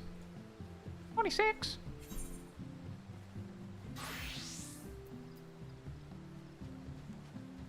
Shaw! Oh, Shaq was in that one too, right?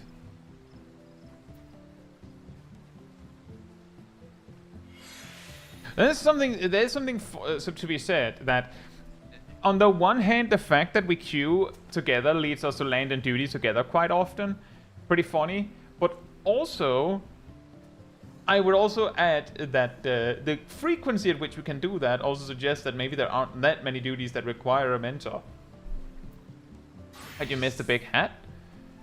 I was focusing on damage. I actually did see you in the chat at the start, but the reason I mentioned is because whenever I enter a duty on these streams, I start recording as we enter, and then I end recording afterwards, and then I name the recording the duty, the number, and I add what job I was and who was there.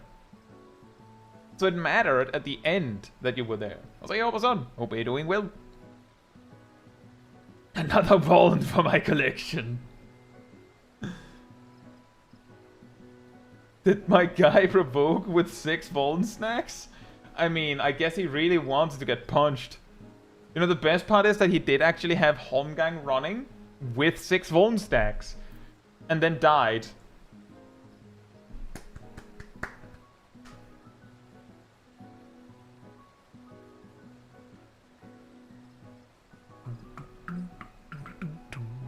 Aura.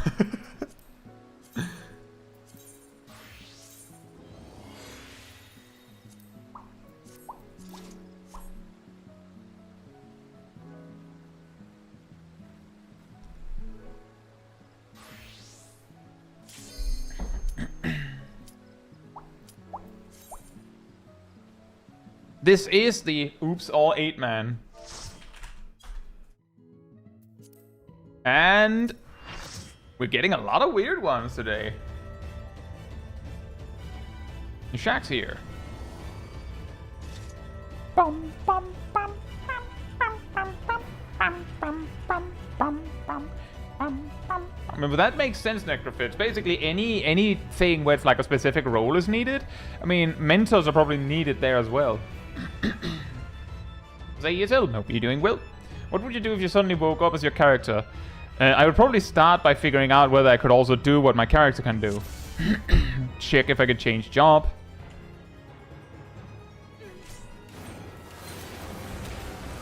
Can I do magic?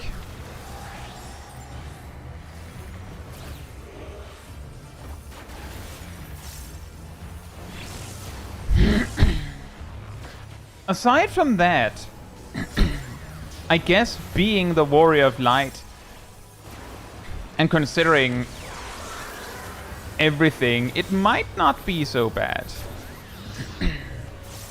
Big emphasis on might.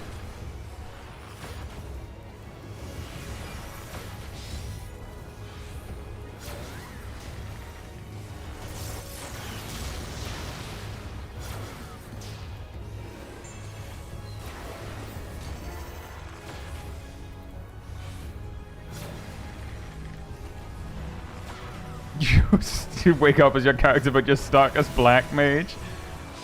What do you mean stuck?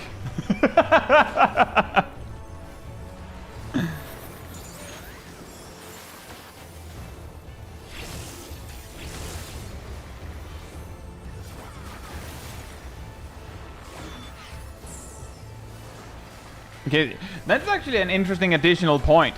Do you wake up as your character in the real world or as your character in this in Eorzea? Pretty important consideration. Because if you wake up as your character in the real world, that could be insanely hype.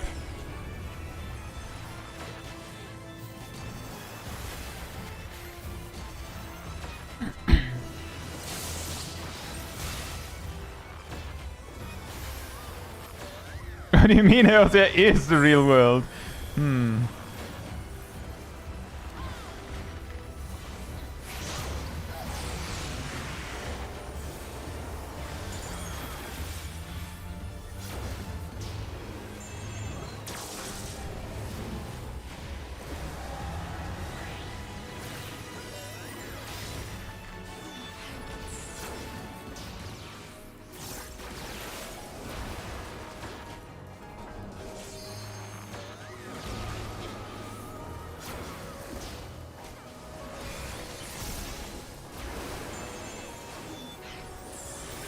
Hey Progana, hope you're doing well.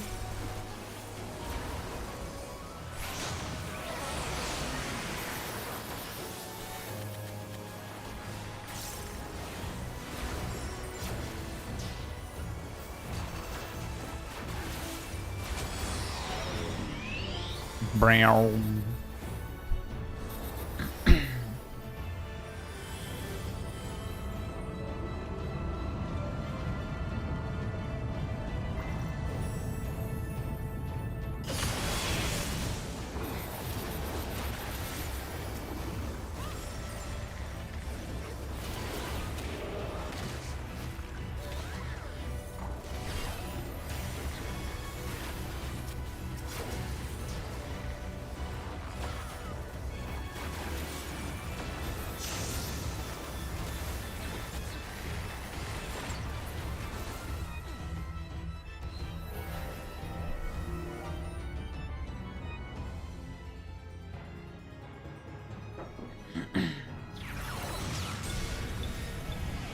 Hey Robertson, hope you're doing well.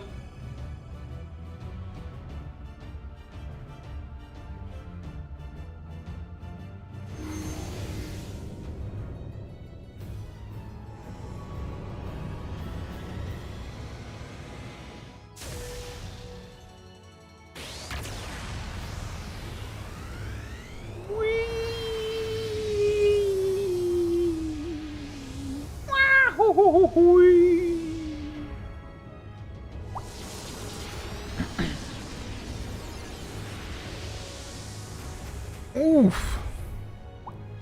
Man, My song ended. Good thing I have this.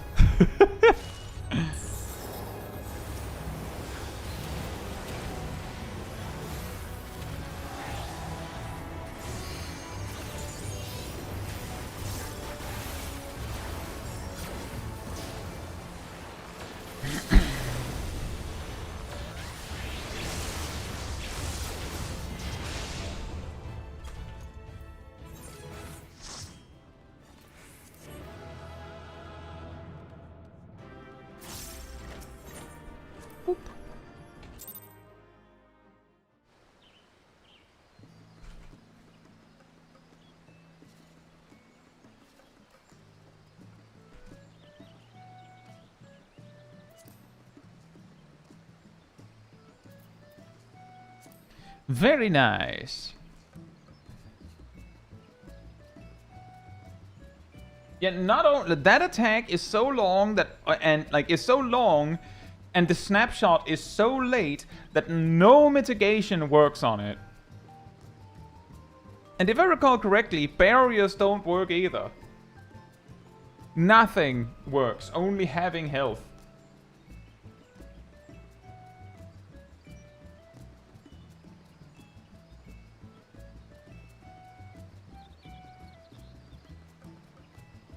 Yeah, I don't know. If I suddenly was my character, I don't know if I'd be... I would probably be alarmed that, like, why did this happen? Why did this happen? And what do I do now? And things like that. But I don't think I would be worried about... Like, I'm just gonna say, considering what I do, it would the real problems would arrive when I'm like, okay, so... How do I explain this? Would be pretty hype for videos. And then becomes a problem when it gets to groceries.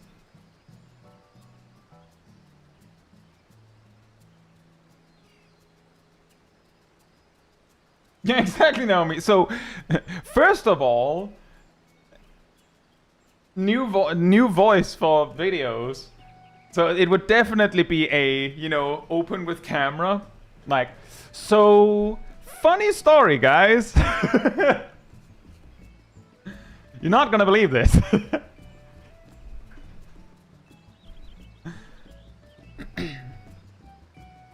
Crush just says your character kind of looks a little like you, so maybe no one would notice. Hmm.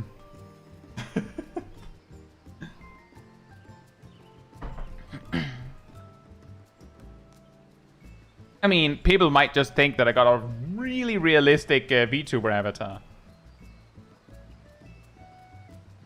I'm gonna queue when it says 20. Similar glasses, indeed. Gonna be studied by the Danish government. I cast flare. Don't come any closer. It would be really funny if your voice states that would be very strange.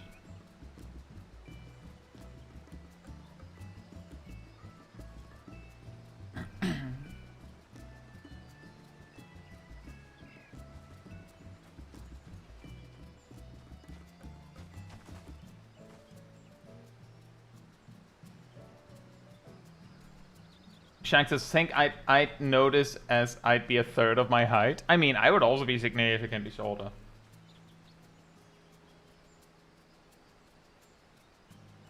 You'd probably have to be on the run from the government, though, as they would for sure want to do tests on you. I mean, as I said, I will cast Flare.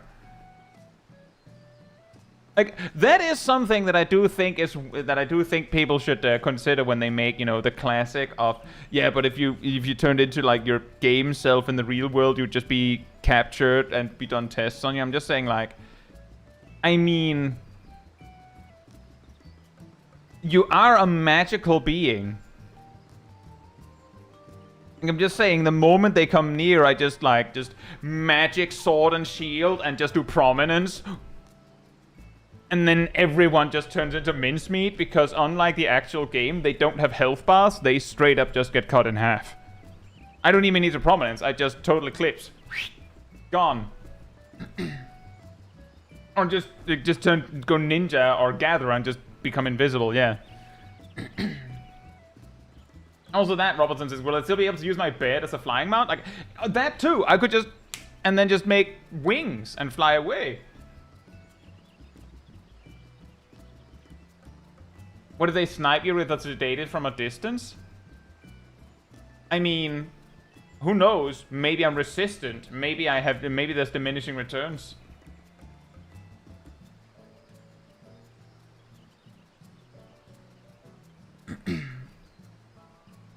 Does being handcuffed in the real world count as crowd control? And can or can I not just kick myself out of the cell or whatever they keep me with a Shadow of the Destroyer? Or just use Riddle of Fire and just throw a fireball?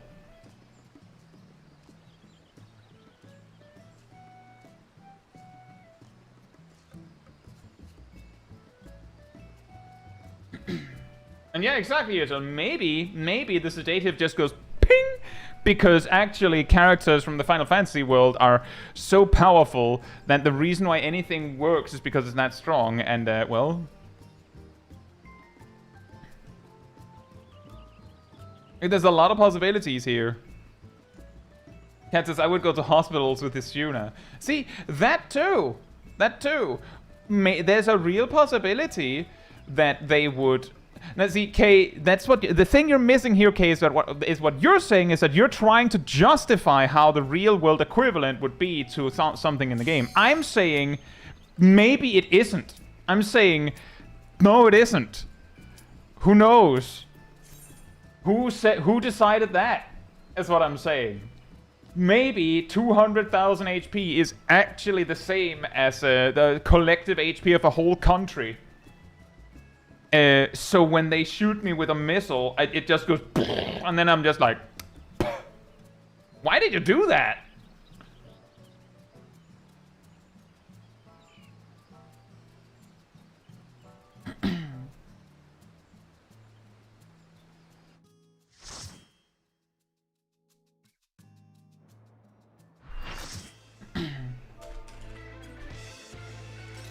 More raid! I feel like we're playing Pretend on the Playground. I mean, we are.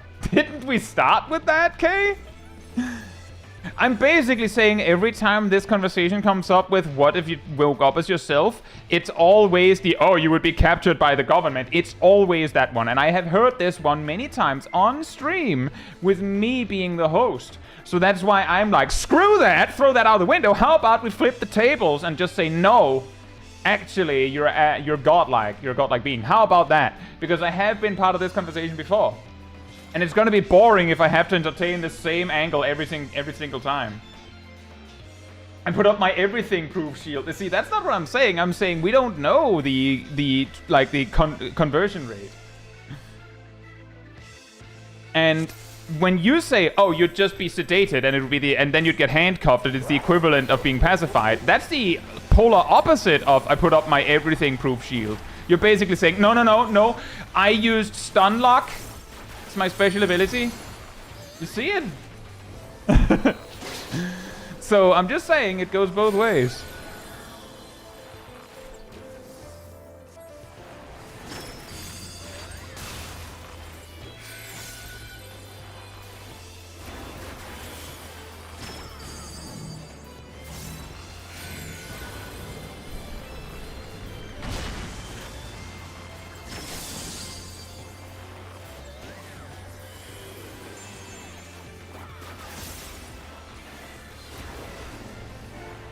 Oh no, I'm in jail, return.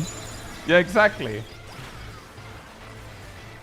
And yeah, Diamond Bag is the everything-proof shield, indeed. Exactly. Well, it's not exactly everything-proof, it's 99% proof. But you could just use Hallowed Ground.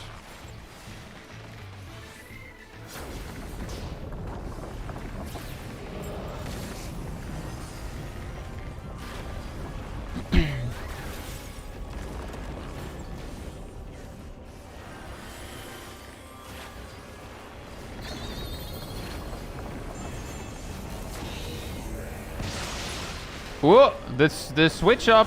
Run!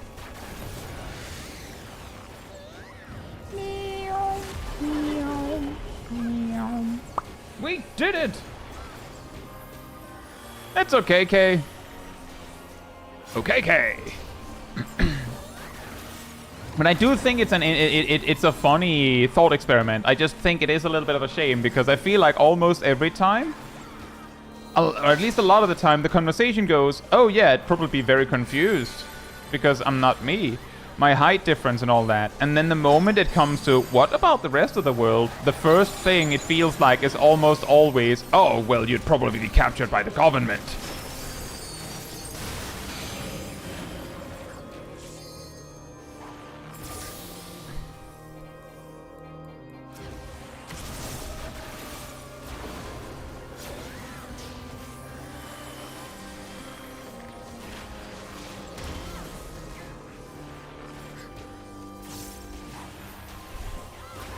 How would you return what Etherite network are you using? That is a good point. That would probably not work. Maybe you discover that ether is in the air. Wow. Double mix-up? Wow. Daring today, aren't we?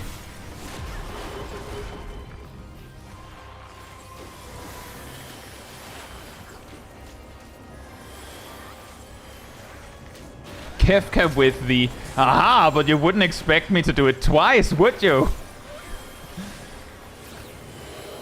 If he does it again, haha, but you wouldn't expect me to do it thrice, would you?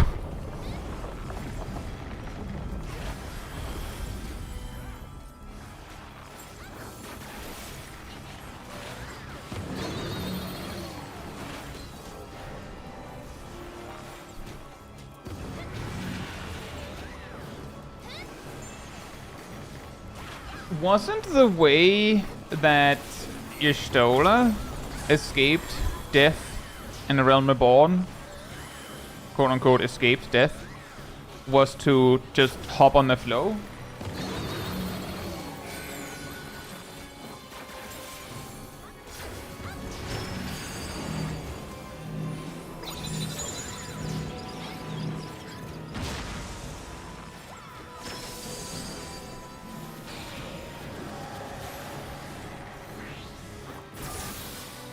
Bruh.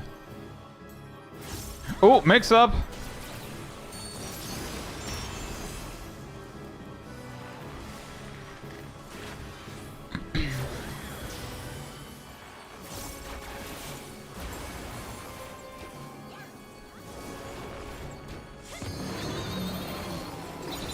She got stuck and good luck finding someone to pluck you out.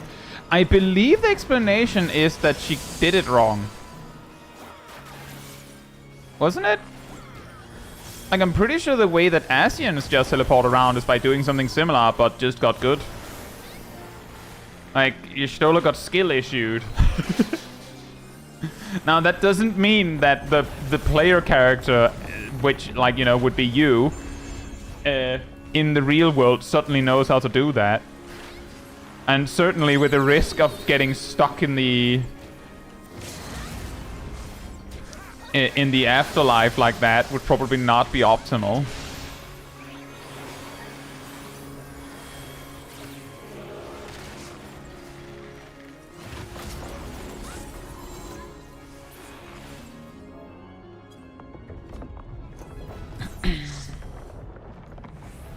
Huh. Okay.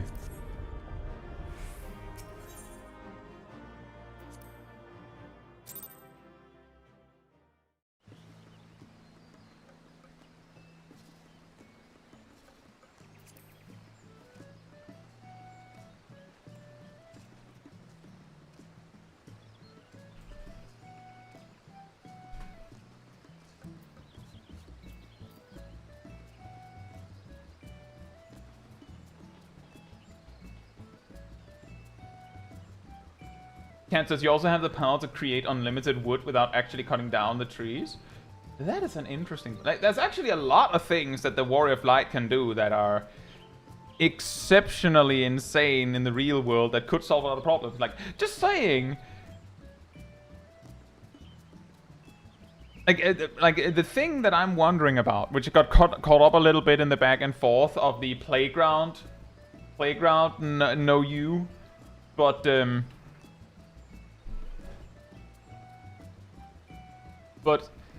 if hypothetically it actually happened that someone woke up one day to find that they had basically been replaced with their character from a game in which you have a lot of incredible powers, there is a possibility that certain governments would start with a peaceful approach. I'm just saying, if aliens suddenly landed, well, isn't the point that we do the whole show us to your leader and all that? Aren't we supposed to start with a neutral approach if we can? Wasn't that the plan? Maybe they could teach us something? This individual would possibly be able to just go boink and cure any illness. Possibly. It's also possible that Ishuna doesn't work on real world illnesses and it just goes, nothing happens. And it's also possible that you can produce lumber out of a tree without doing anything with it, but it turns out that it doesn't work in the real world. Like, the moment you try to put it down somewhere, it's like, yeah, well, you haven't turned it into a chair, so it just goes, gone. And it's also possible that the electricity from the real world is much more powerful than the electricity from the game world, so it actually hurts more, or that bullets hurt, or like anything is possible. And the thing is, the only thing we can do is go, well, it's just a thought experiment. Wouldn't it be cooler if it was if things worked and it would be fun? Because indeed, you'd probably just be captured and experimented on is such a common answer. And does indeed completely ignore the possibility that you could just destroy everything as a result.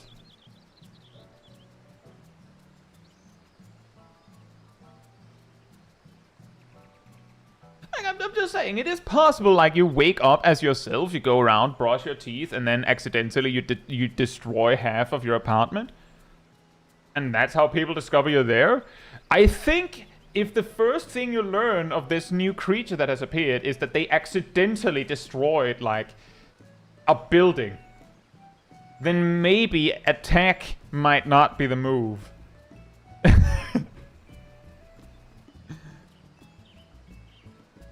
You just go, oops, that was apparently the hand sign for Fire 4. Boom! Well,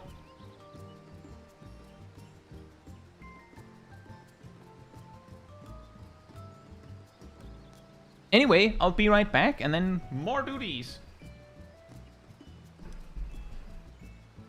In the meantime, manatee restored.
Okay, says, I'd still be horrified to try to explain it to my family. Like, yeah, I'm a cat now. I don't know why. Is that a problem? I feel like you nailed it. I'm a cat now. I don't know why. Incidentally, it's the cat that is in the game that I play a lot.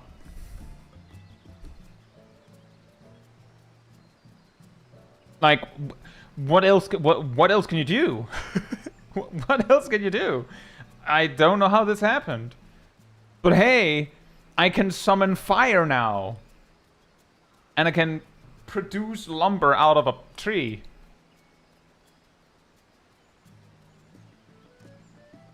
Hey, Jagged Diamond. Hope you're doing well. Imagine trying to use the phone as an aura. What? Why? Why would it be Oh, right, the ear. Yeah, that might be a problem. Thank you for the sub, Jagged Diamond. Thank you so much. Yeah, you'd probably need a solution for that.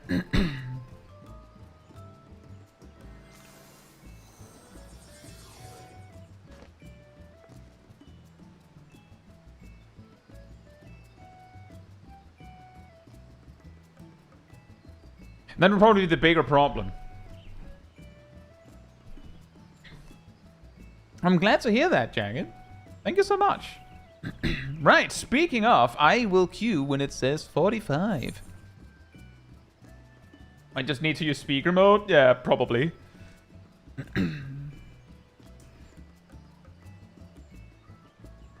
I'd have to buy speakers.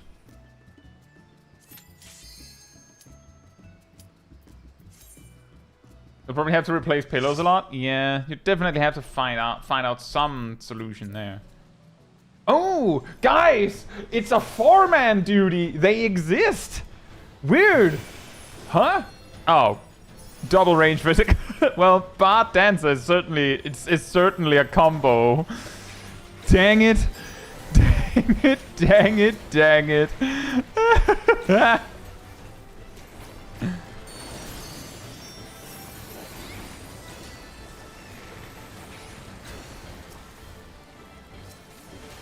You name 3 random jobs for me? Paladin, Black Mage, and White Mage.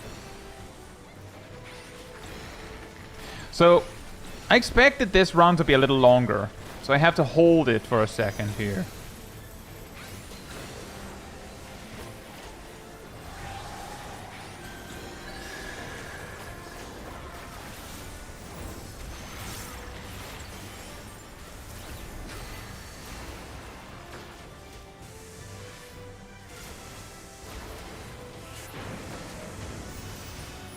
A treasure train. Huh. That's new.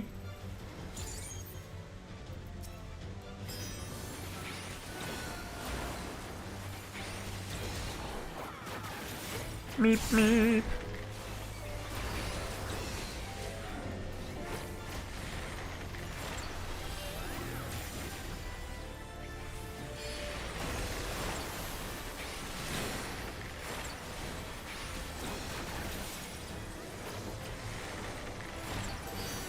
Thanks for the cheer, Lana. That's awesome.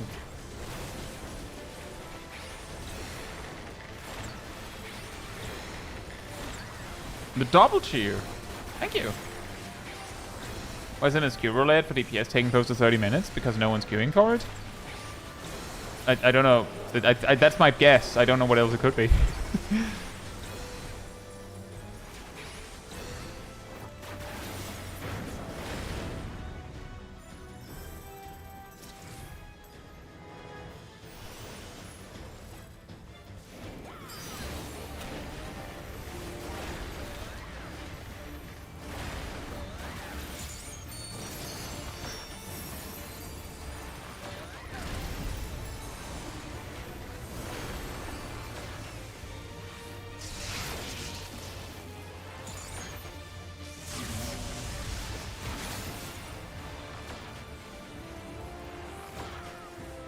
Grrr. High level bard in high level dungeons is always awkward. Grrr. Vertigo. Angry.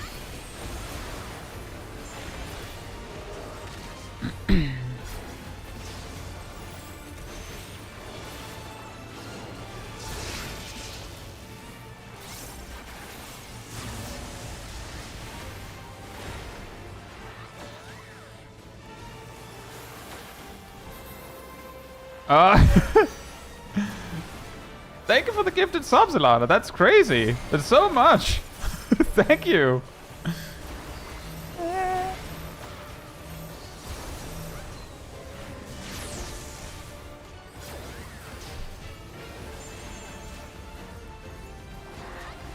You know, that could also be a possibility. Imagine if the idea of you wake up as your Final Fantasy XIV character is, but actually the world has been changed, so as far as everyone is concerned, you were always like that.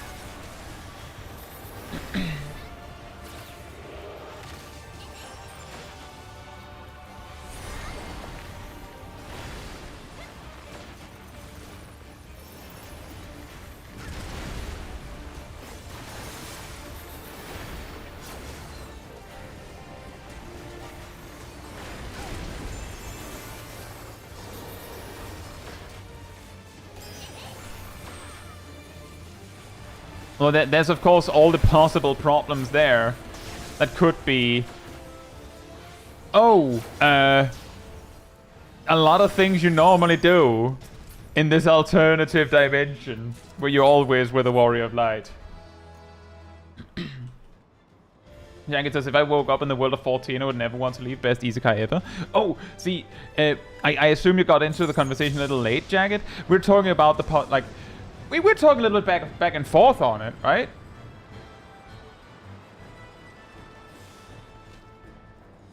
But we were talking about what if you woke up in the real world, but as your 14 character? I think we kind of just decided that was how it was gonna go, but that was like the start of the conversation, which is also why we're like, well, how does that work?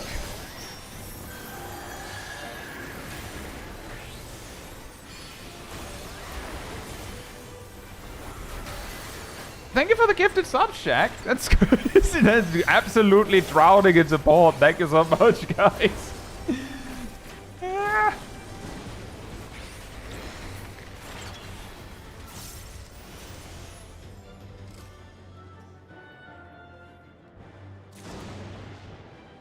Unfortunately, it does look like my overlay is having one of those days again. Why?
You never have to rebrand. You know, that is true.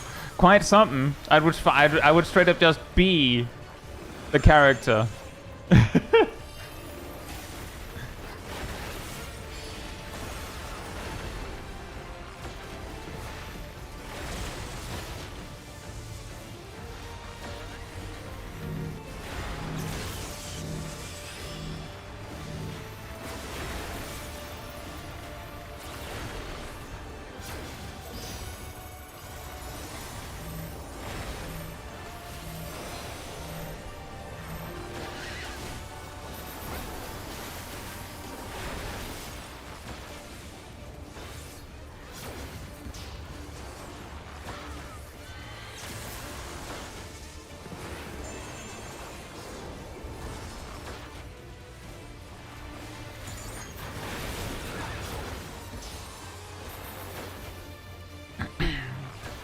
You know, funny you should mention that, Jacket. I actually do have fan art of myself, like me actually, related to Mythbusters videos.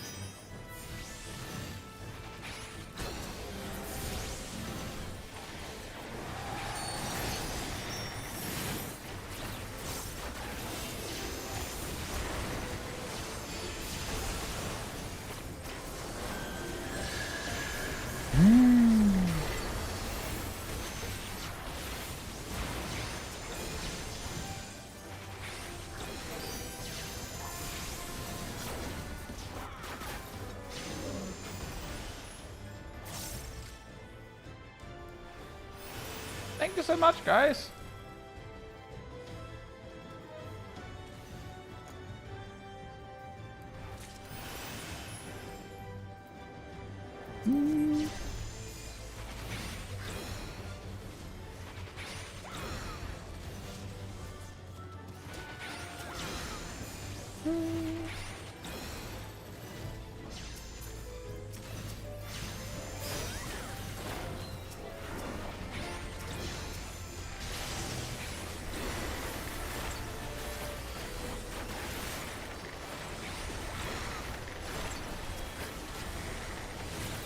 All beards in the world suddenly disappear.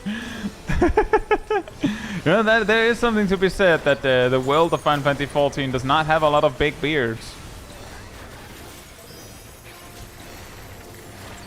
Like, how do the NPCs come up with a concept of a big beard, considering that the only big beards that exist in the world are ones that people wear?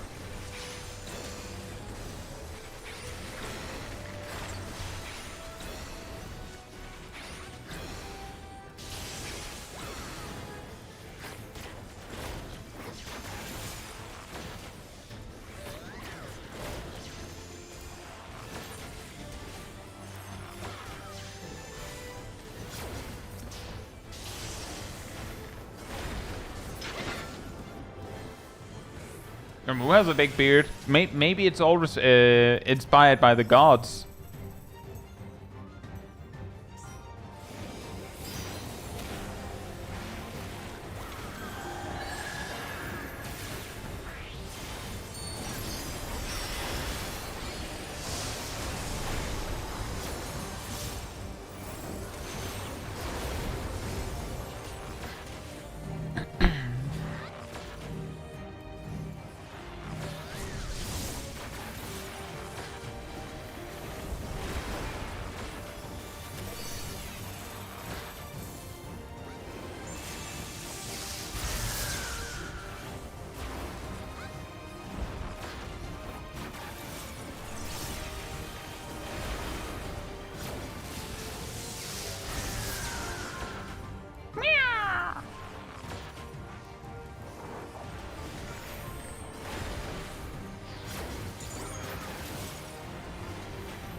Hey! Nailed it. Yep, caught the dot as it was disappearing. I was like, wait a minute, did I have reapplied my dot recently? Boss comes back. 1 second.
Did that count?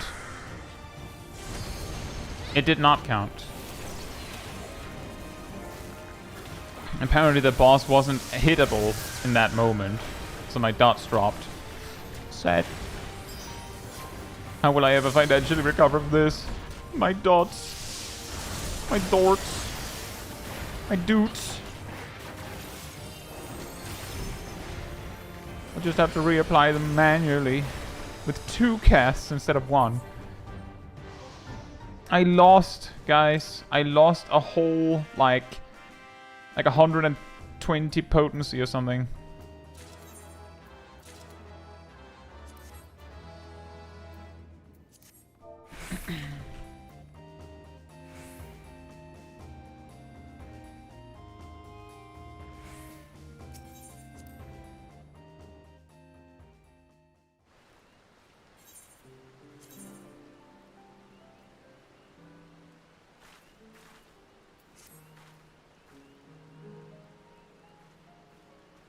So what's really interesting is that the reason why the overlay like clogs up like that is that certain things end up causing the PC to take like slightly more, I don't know, CPU, GPU, something like that.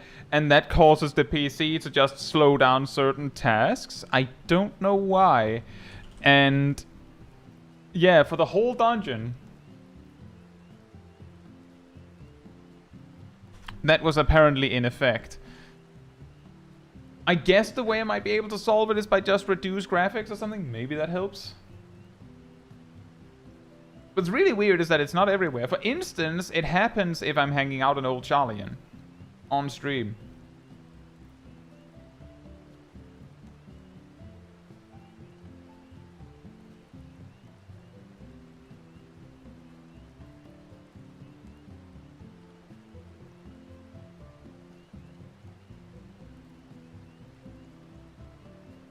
No more guys. There sure are a lot of lines in the game that is no more games. Do you have a favorite speaker of the line, Cat?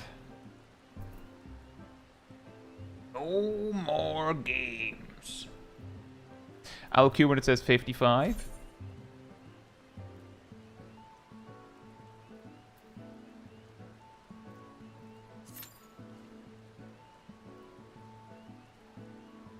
Caetsu, of course. Ah, indeed.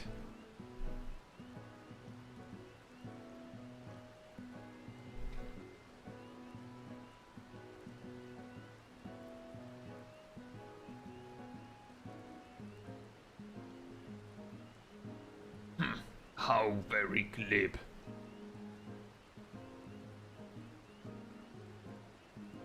I will say, I'm guessing. So the timing when they removed how very glib was, of course, when they were already cutting down the length of those things. So I guess they were like, should we preserve it? And like, instead of, you know, putting it somewhere without your message, they thought, well, we could just remove it. Whatever. No one's gonna notice, right? Narrator, the players noticed.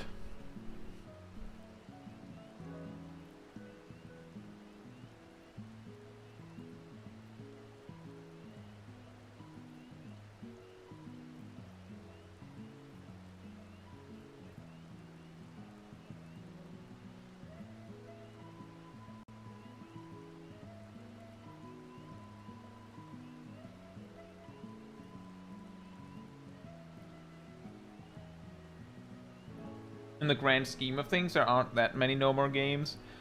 No, I think part of the reason why it was so noticeable is because there's just enough that it feels like they're everywhere.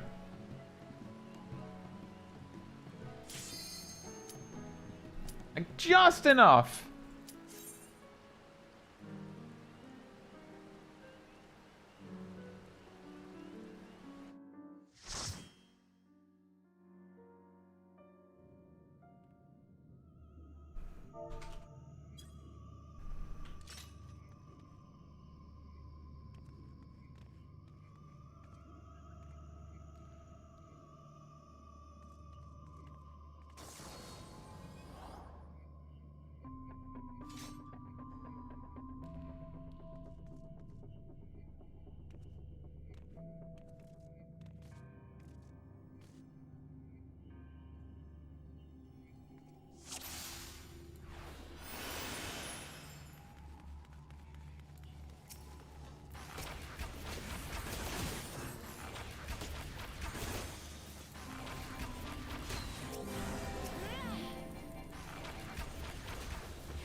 I feel like there was more than just Byakko and Zelenia.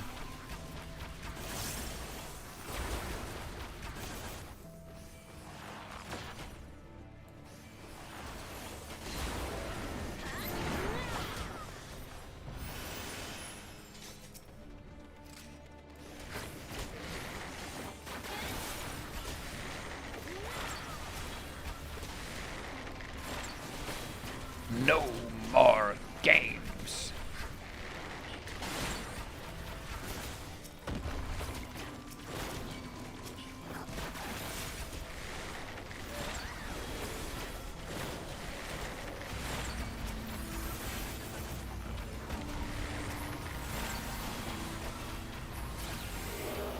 Alicanasus? I don't think she's voiced.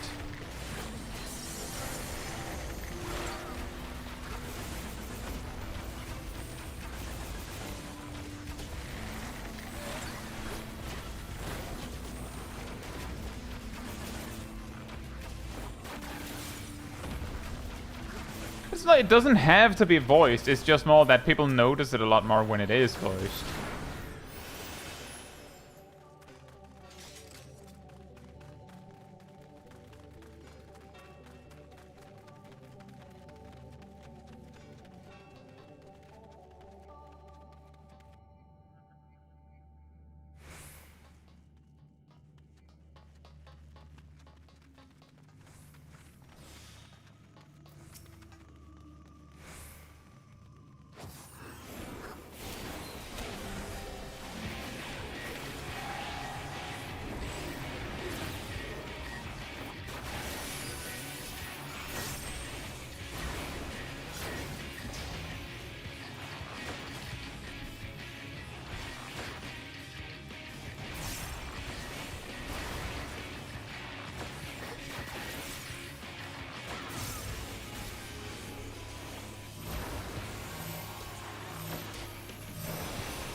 I shall show the soul of a royal knight.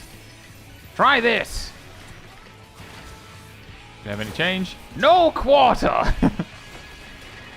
No quarters!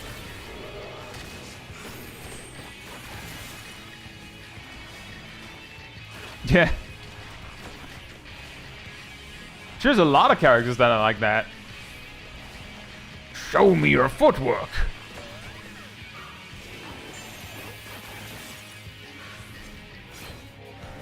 Now to take your measure.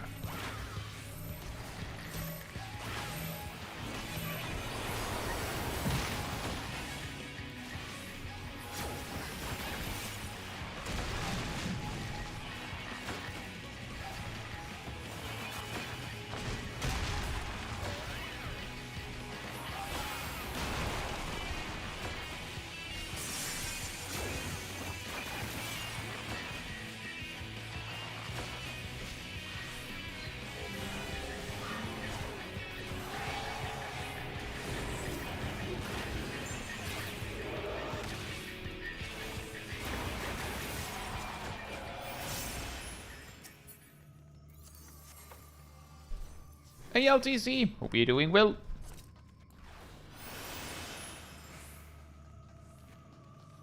Nasting Arrow, hope you're doing well as well.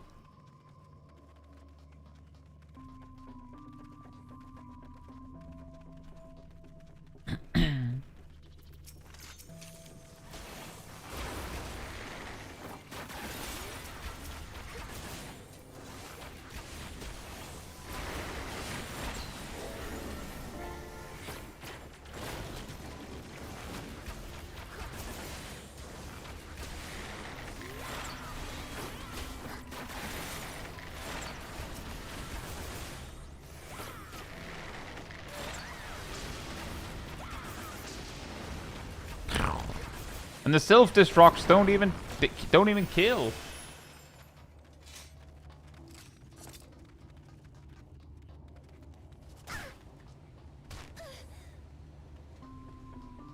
Wait, what do you mean you failed, Idiotil? Did you actually time out?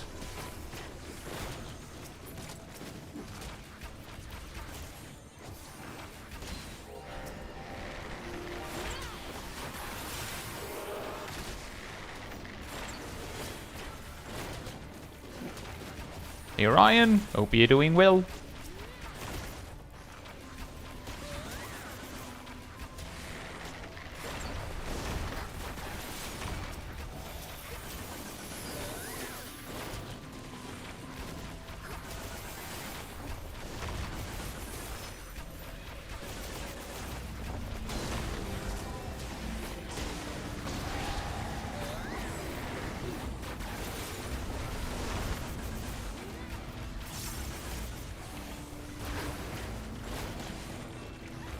You disbanded?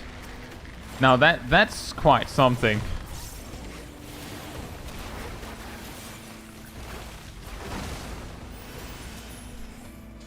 When the Roulette is so cursed that it actually disbands.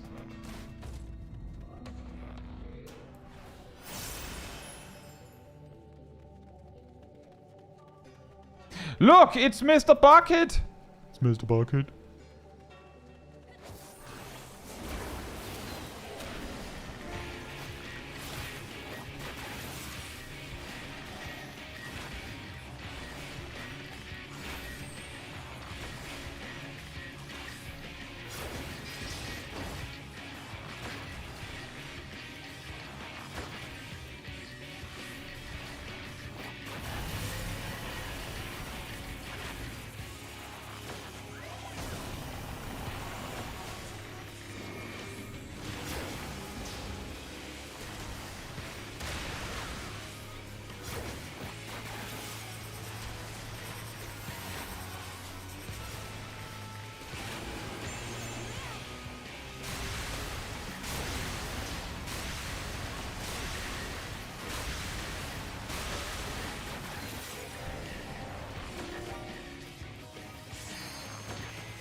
This is a bucket.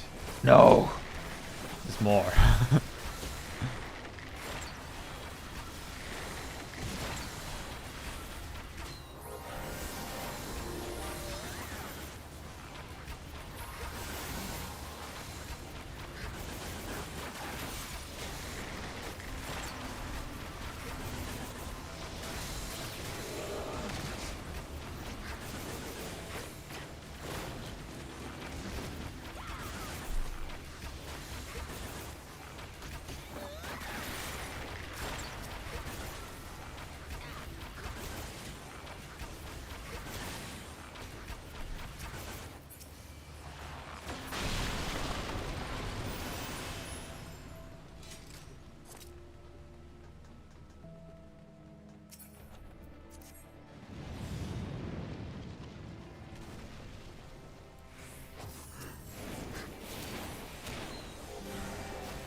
Me here winding up for all those random buttons I need to use for my burst, only to be like, alright, I'm not that high level.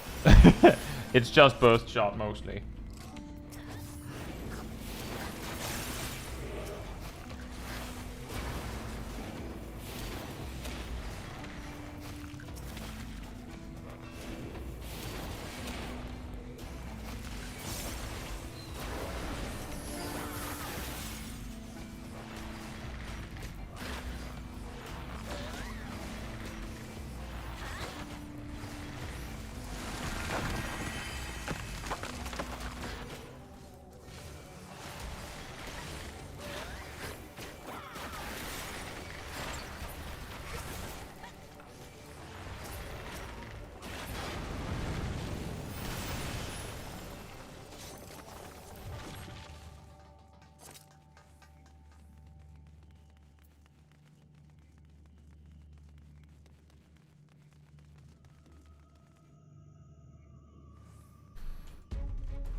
This is your very first move. Whoa, there's more. No.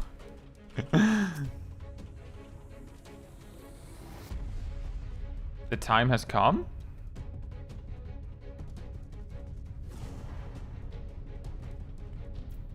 Huh?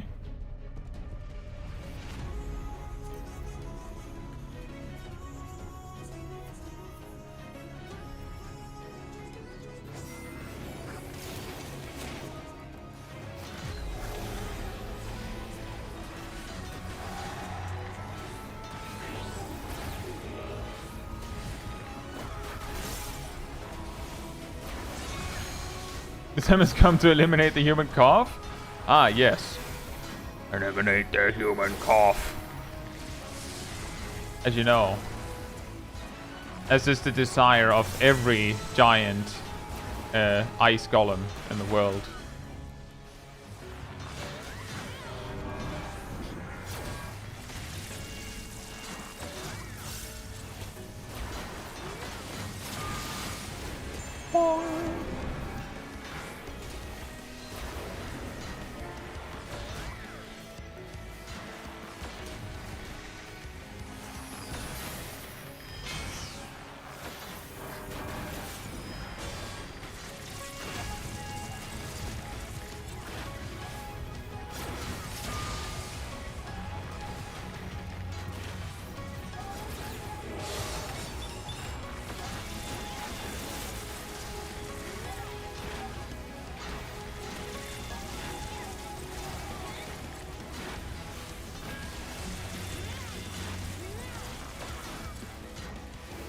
Bong.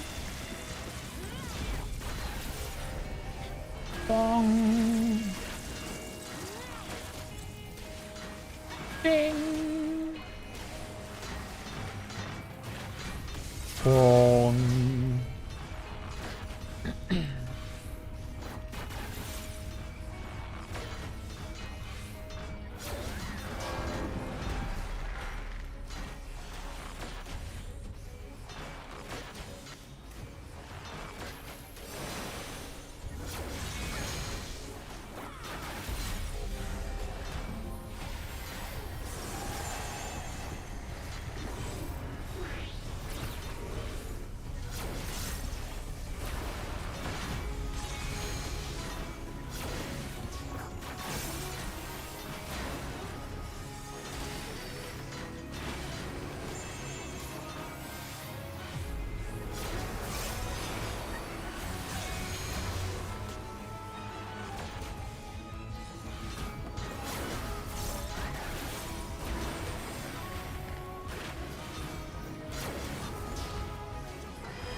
I didn't even notice that the healer was dead.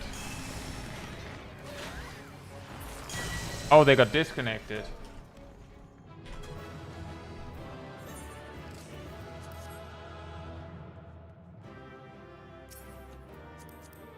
Or at least lagged.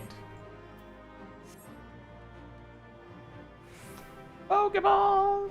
Pokeball! Pokeball! Pokeball! Pokeball!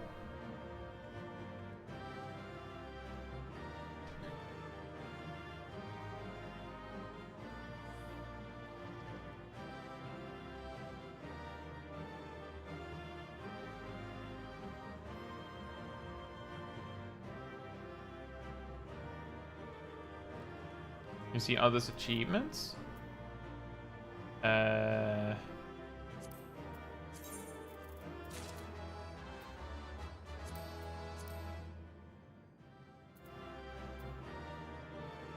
Oh, you straight up finished. Congratulations.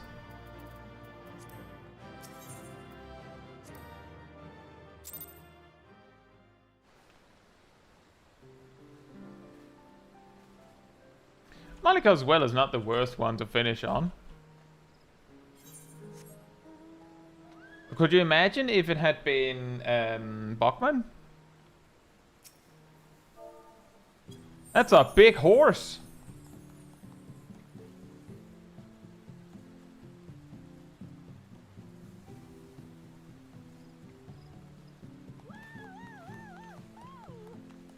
It's a very big horse.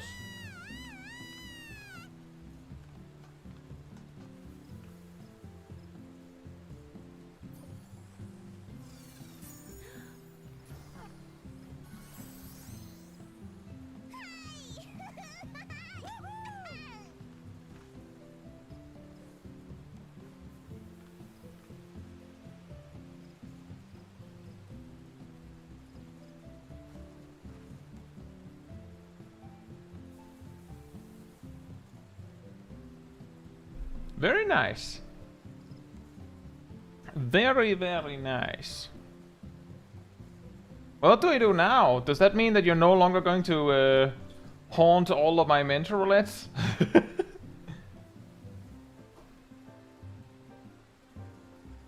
How will we succeed now? Of course you will.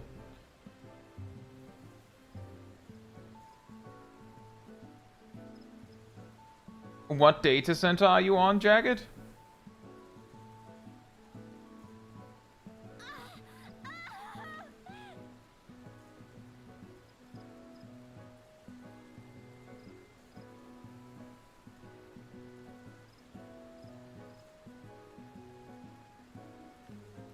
You're on Dynamis. Right, yes. You can only visit NA data centers and Materia, the OCE data center.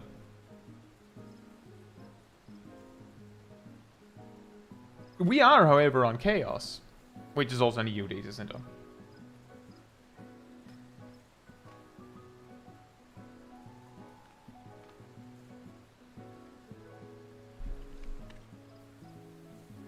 Either way,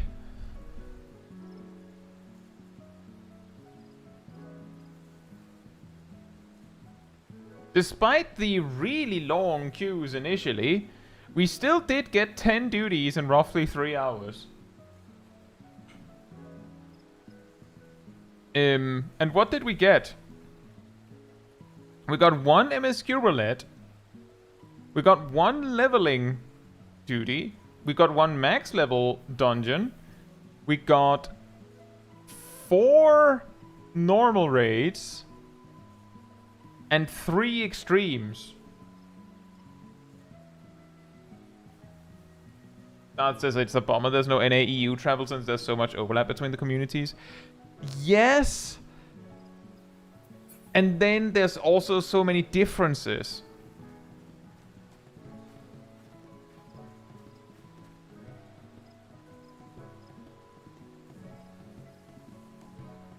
As I believe was mentioned originally when the idea, like when they were like also testing, and also when they then moved on to like just making it official with the OCE travel, is that supposedly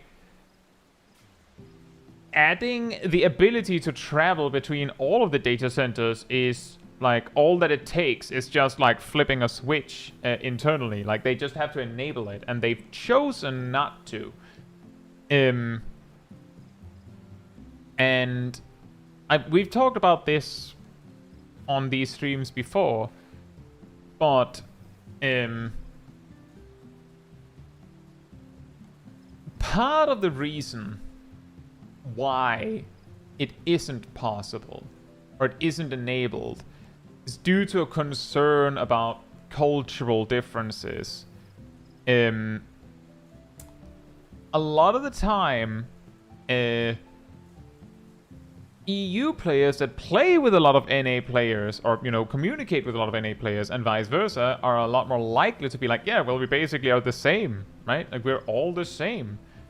So why is it we can't play together?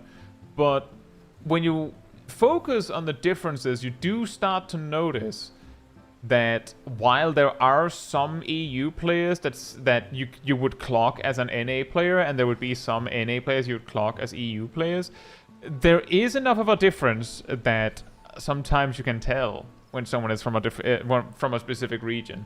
And that's not necessarily a bad thing, but it does indicate that there are big enough differences that it's visibly different. And that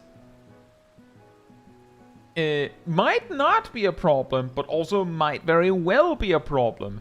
And the thing is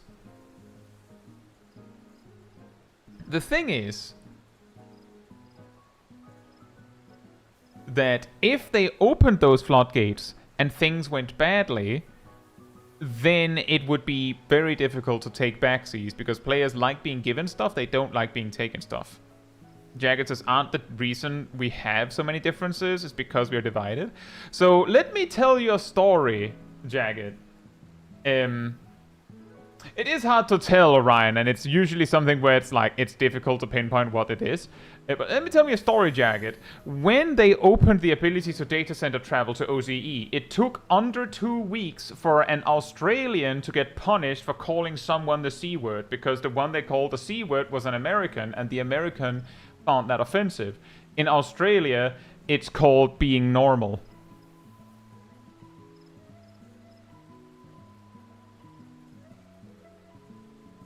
That's just one random example. There's a lot of really small things that are just how people are in specific places in the world.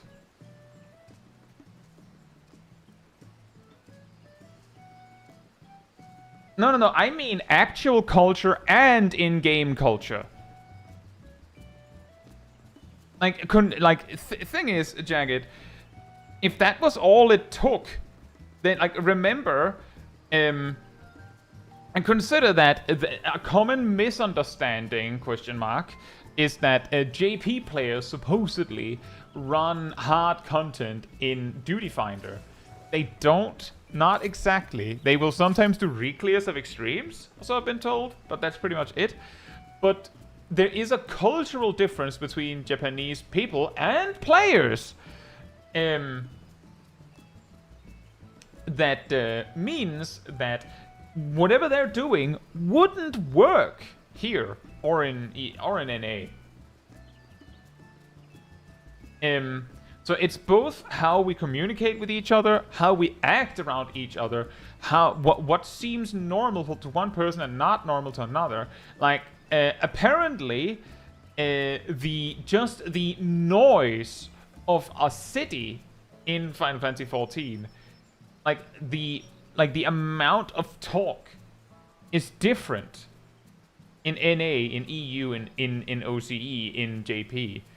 Notably, I've been told that in JP data centers, a place like Limsa Lominsa has very limited say chat. Because most people will make link shells or just whisper to each other.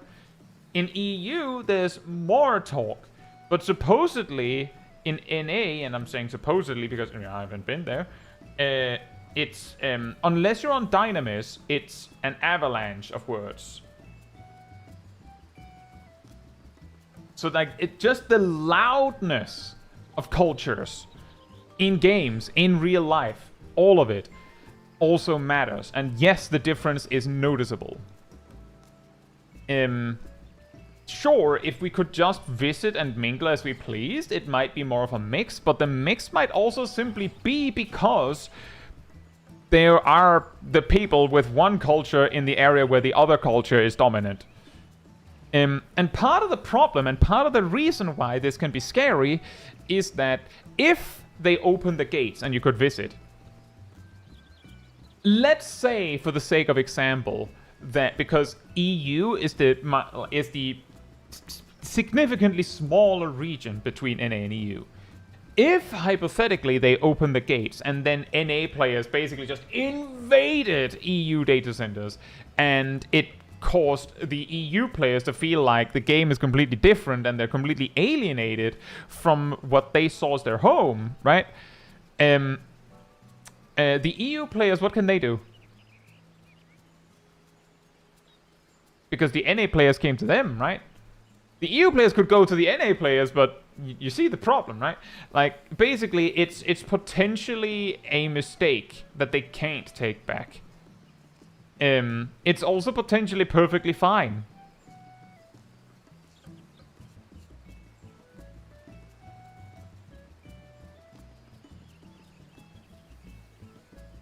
So there's a lot of small things that we don't notice. Do you think NA players would just run them out? Now see, the thing is, what I'm suggesting would happen would be, you know, if you're used to having a specific culture in cities and whatnot in Final Fantasy XIV, and then a different region with a different culture comes to visit and just hang out there as well, it might take away what you're used to. I mean, NA players could, you know, kick out the EU players. The EU players would still be there, but if you don't like it, it's difficult to leave because it's technically your home. Which is also the reason why what I've suggested could be done would be similar to when we had the, I believe it was it was a temporary data center that I think was called Shadow.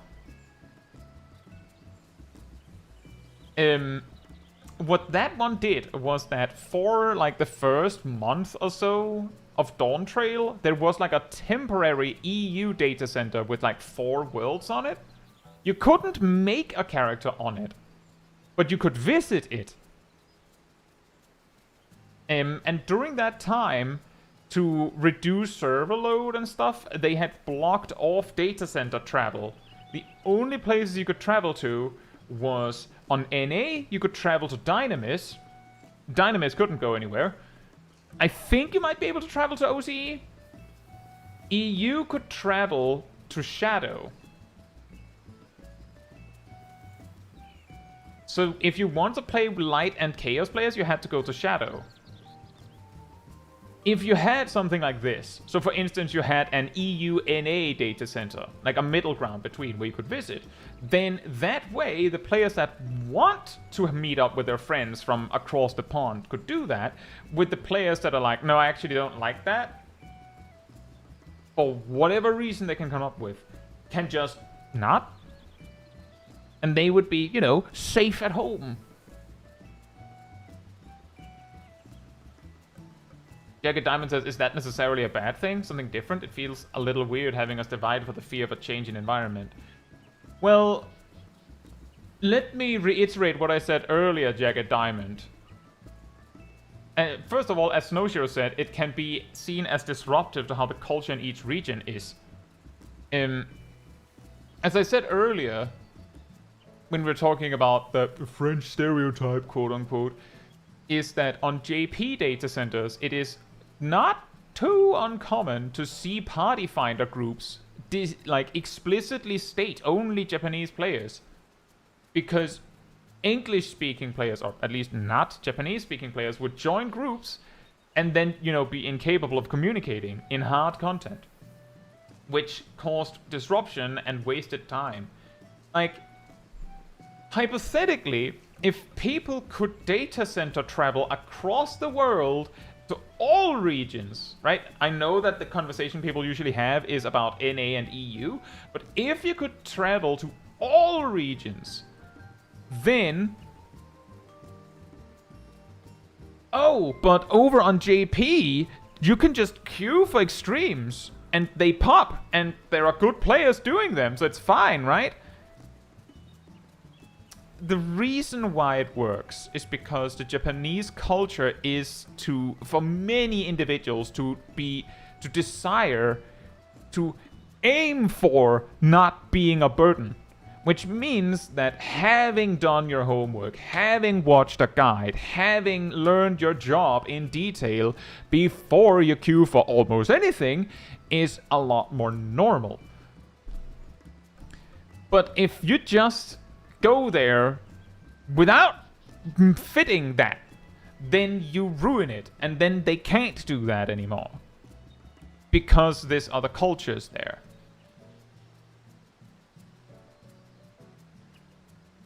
And then there's also the thing, as we were talking about earlier, EU people talk in a specific way that might be similar to NA in some ways, and sometimes it's not. NA players talk in a specific way that is maybe slightly different from EU players. And as we were just saying, an NA player came to visit the Australian or the Oceanic data center when it was new, right? When it was new that you could visit. Got offended that someone called them the C word, reported them, and the Australian player got punished. Now, the real mistake here is that the Game Master should just have turned around to the NA player and said, if you can't take the heat, then go home. But here's the thing. As far as I understand, a lot of the, like, social guidelines of Final Fantasy XIV sort of assume that the players are in an environment where, like, everyone is, like, somewhat on the same playing field. Like, for instance, EU players on EU, the Britons will understand when they're talking with other British people that they can call them that.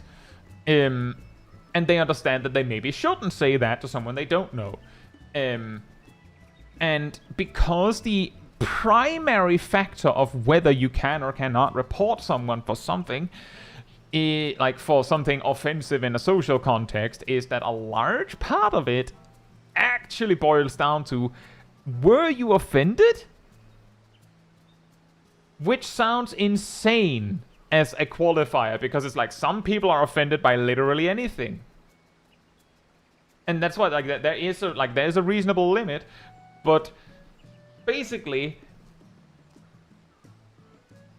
it might not have been the word, or the wording that caused that report to go through. But the point is that we are different enough that this change, as you said, Jagged, you said, is that necessarily a bad thing? Something different? Not necessarily. But the thing is, if that something different is a downgrade, then you can only add it. You can't take it out again. It's like cooking. You can add as much as you want, but you can't take it out again. If you add worldwide data center travel, or even just EUNA data center travel, if it turns out bad, you cannot take it out again. You might say, why can't you take it out again? Well, let's just say that people have lost their minds over less.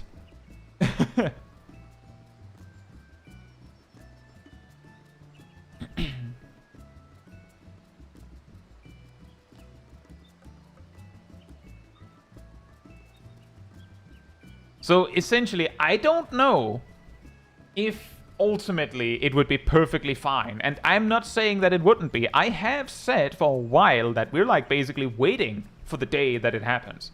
And as far as I'm concerned, makes no difference to me. No difference. But I know that it might make a difference for others. And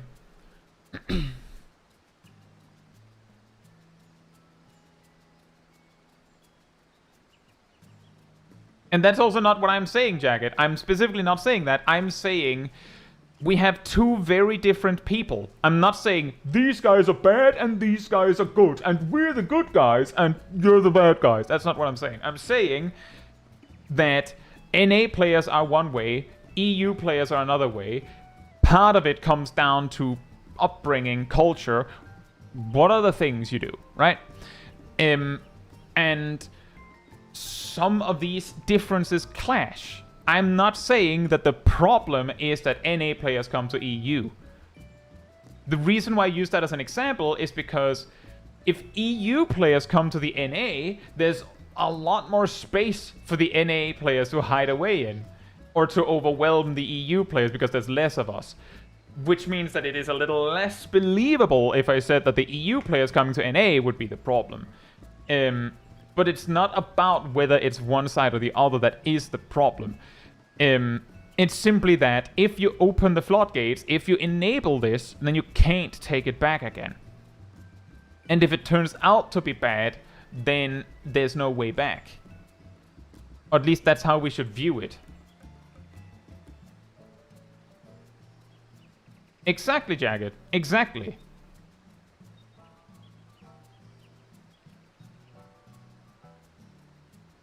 And then you just remember that these are players in the game.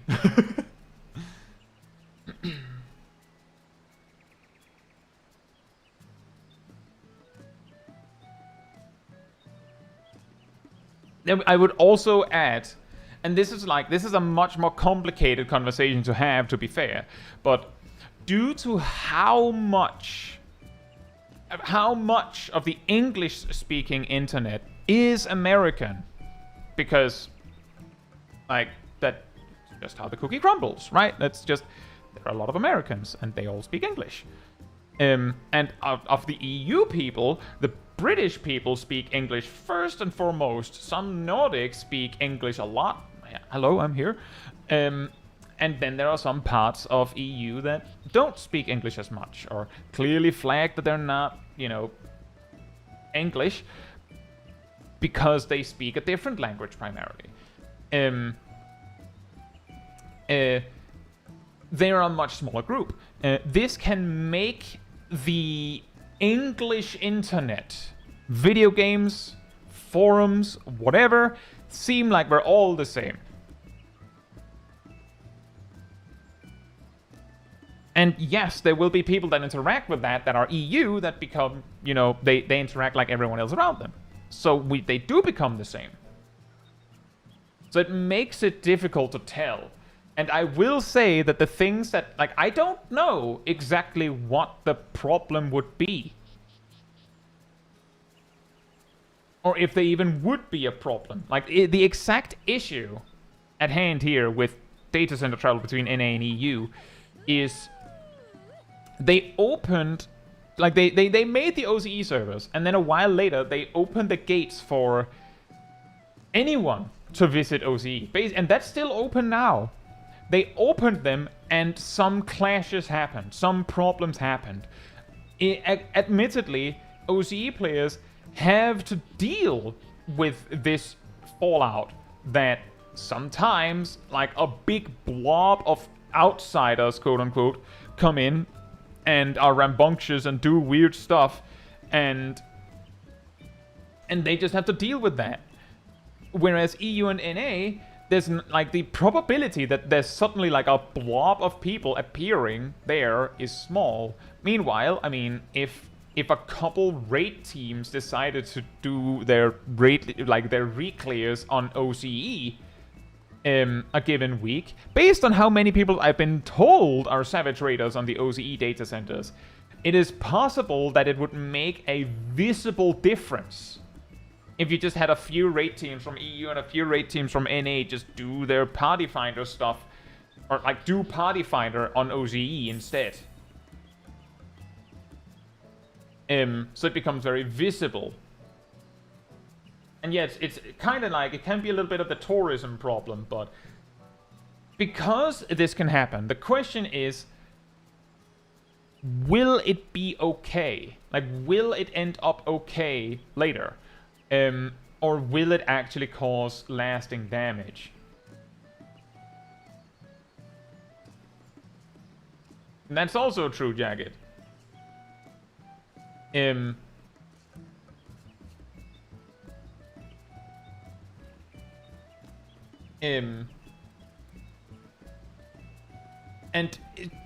to be fair, the moment that it was no longer cool and new to visit OCE, like a huge amount of it just disappeared, just gone, because a lot of people visited OCE because it was a new option. And there's also the part that EU and NA players generally have terrible connections to the OCE data center, so unless you're really lucky, it's probably easier for you to just not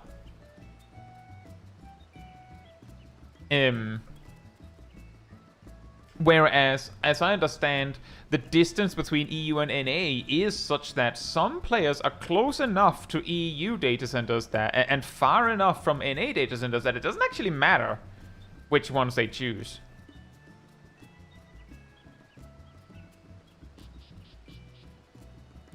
Indeed, Jagged, but unfortunately, it's a difficult balance to strike. Because on the one hand, should games like these be made taking into account that there are some jerks that will ruin it for the rest of us?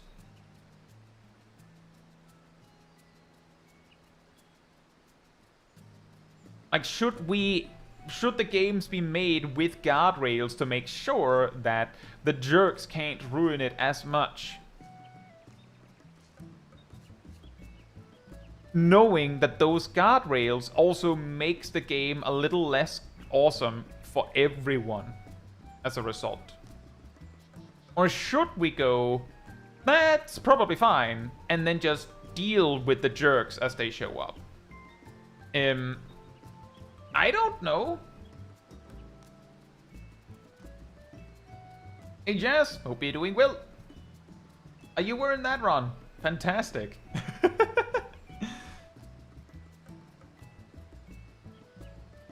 Jagged's competitive games would like work with you. Let me put it like this, Jagged. Some players believe that using rescue should be reportable.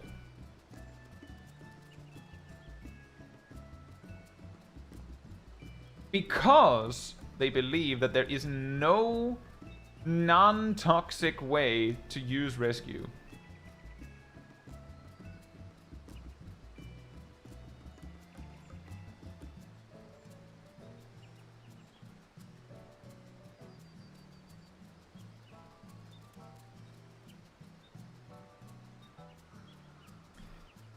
One example that you might think of as perfectly safe to use rescue is someone is like going to get hit by the raid wide or like by a big circle AoE and you yoink them to safety.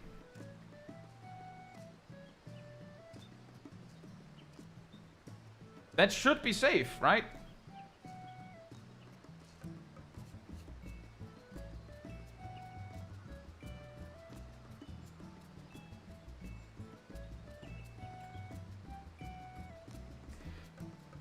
Yeah, Booberman has a pretty memey version of the reason. You interrupted their cast, you took control of their character, maybe they meant to take that damage.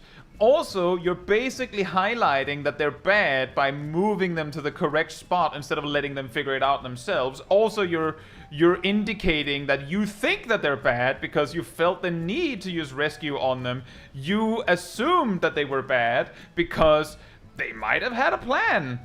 Yes, I don't believe any of this. I do not believe any of this. But yes, indeed, that's the kind of angle.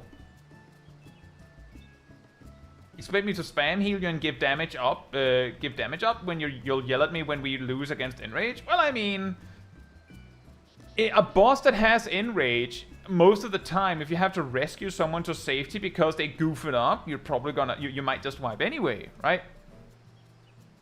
But yeah, basically, one half of it is how much do you need to make sure that players are behaving correctly, and how much do you have to just assume that the players can figure it out?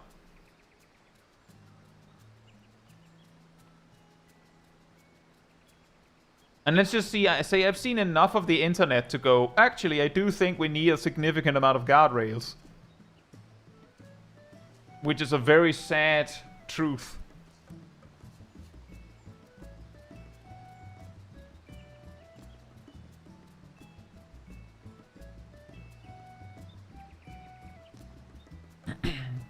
Grimosaurus says, I think on a personal level that opening between EU and NA would be a negative thing. A data center in between, like OZE, I think would be a better idea. Just think about the differences.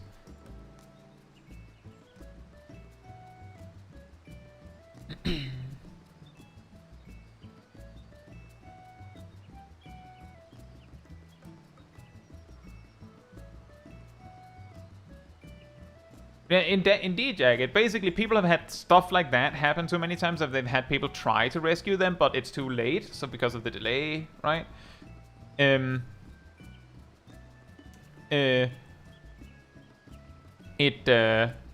looks like it's malicious, and they've seen it happen enough times that they assume that people are being malicious with it. So the suggestion is, rescue should be deleted. We also have other cases of this where it's like check out this argument.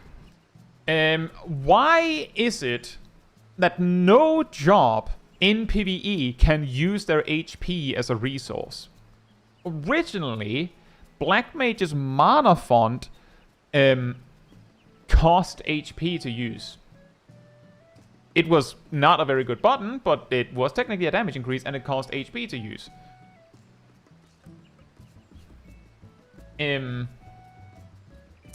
Part of the justification as to why no job is allowed to, in PvE, have buttons that spend their HP as a resource is because... And this justification is something that I don't know if it has been addressed by developers ever, but from a player standpoint, the logical reasoning that we can kind of surmise is the developers can't trust the players to not make it weird.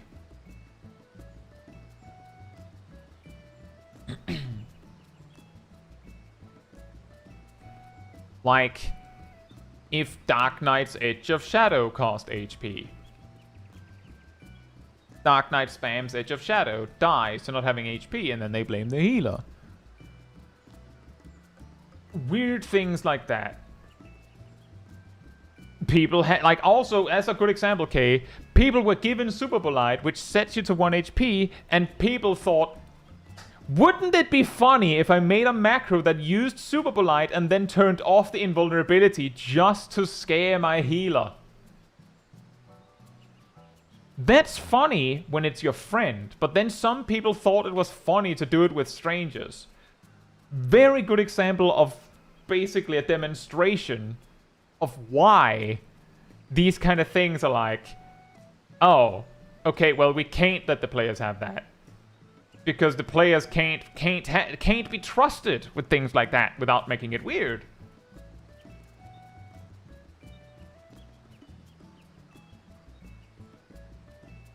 But the long story short is that I think the biggest reason why there is this fear of opening data center travel between NA and EU or even worldwide is that it might go extremely wrong. Like, it could be extremely bad. But there will be enough players that are happy with it, or alternatively believe that, oh, we just need more time. Don't worry about it. It'll solve itself. We'll figure out being nice to each other. Just give it some time. That if they close the gates again, people would lose their minds. Which means that it's a one-way ticket. And that means that the only time that this NA-EU data center travel option will ever open is if the development team believes that it is a 100% safe thing to try.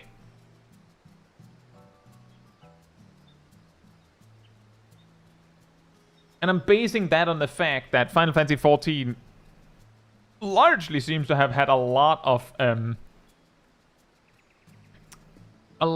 time where they basically just, you know, gone the safe path, and the safe path, and the safe path, and the safe path. Like, given the option to do something risky or something safe, they'd rather do the safe option most of the time. So it makes sense that they wouldn't do this if they show concern. And the specific cultural differences thing is a concern they have actually aired. Yoshi P has, I believe. So we'd have to assume that they wouldn't ever try this until it's, like, as far as they know, safe. Because they are aware that there's no way back. And I'm also highlighting this because when they opened Travel to OCE, it was initially presented as a beta test, with the express logic being, this might be temporary, guys. And players still, in mild amounts, because the amount of people that take these kind of problems in advance, but there were already people that were basically ahead of time losing their mind over the possibility that they would take backseas the option to data center travel to OCE. So it wouldn't, like, it would open and never close, pretty much. But I don't know. But I can only explain the kinds of logical reasonings. Because it isn't as simple as they just don't want to.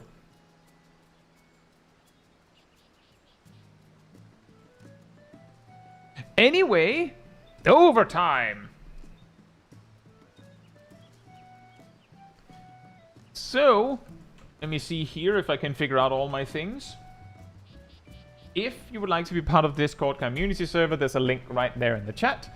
There you will find the weekly schedule where you can see what else is coming up in the coming days, usually updated Sunday or Monday. You'll also find the announcement room with links to videos and streams and to put them out. And if you grab the reminder roll in the role assignments room, you get a notification whenever I post a video or stream. There's also an extra one around 15 minutes before stream starts. You can catch it right when we go live.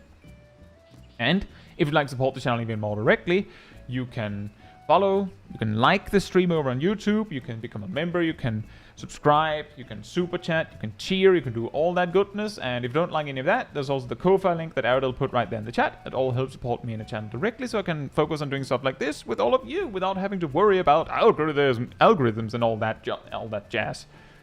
But that will be all from me tonight. Let's see if we can raid someone. Can we raid someone? Who can we raid right here?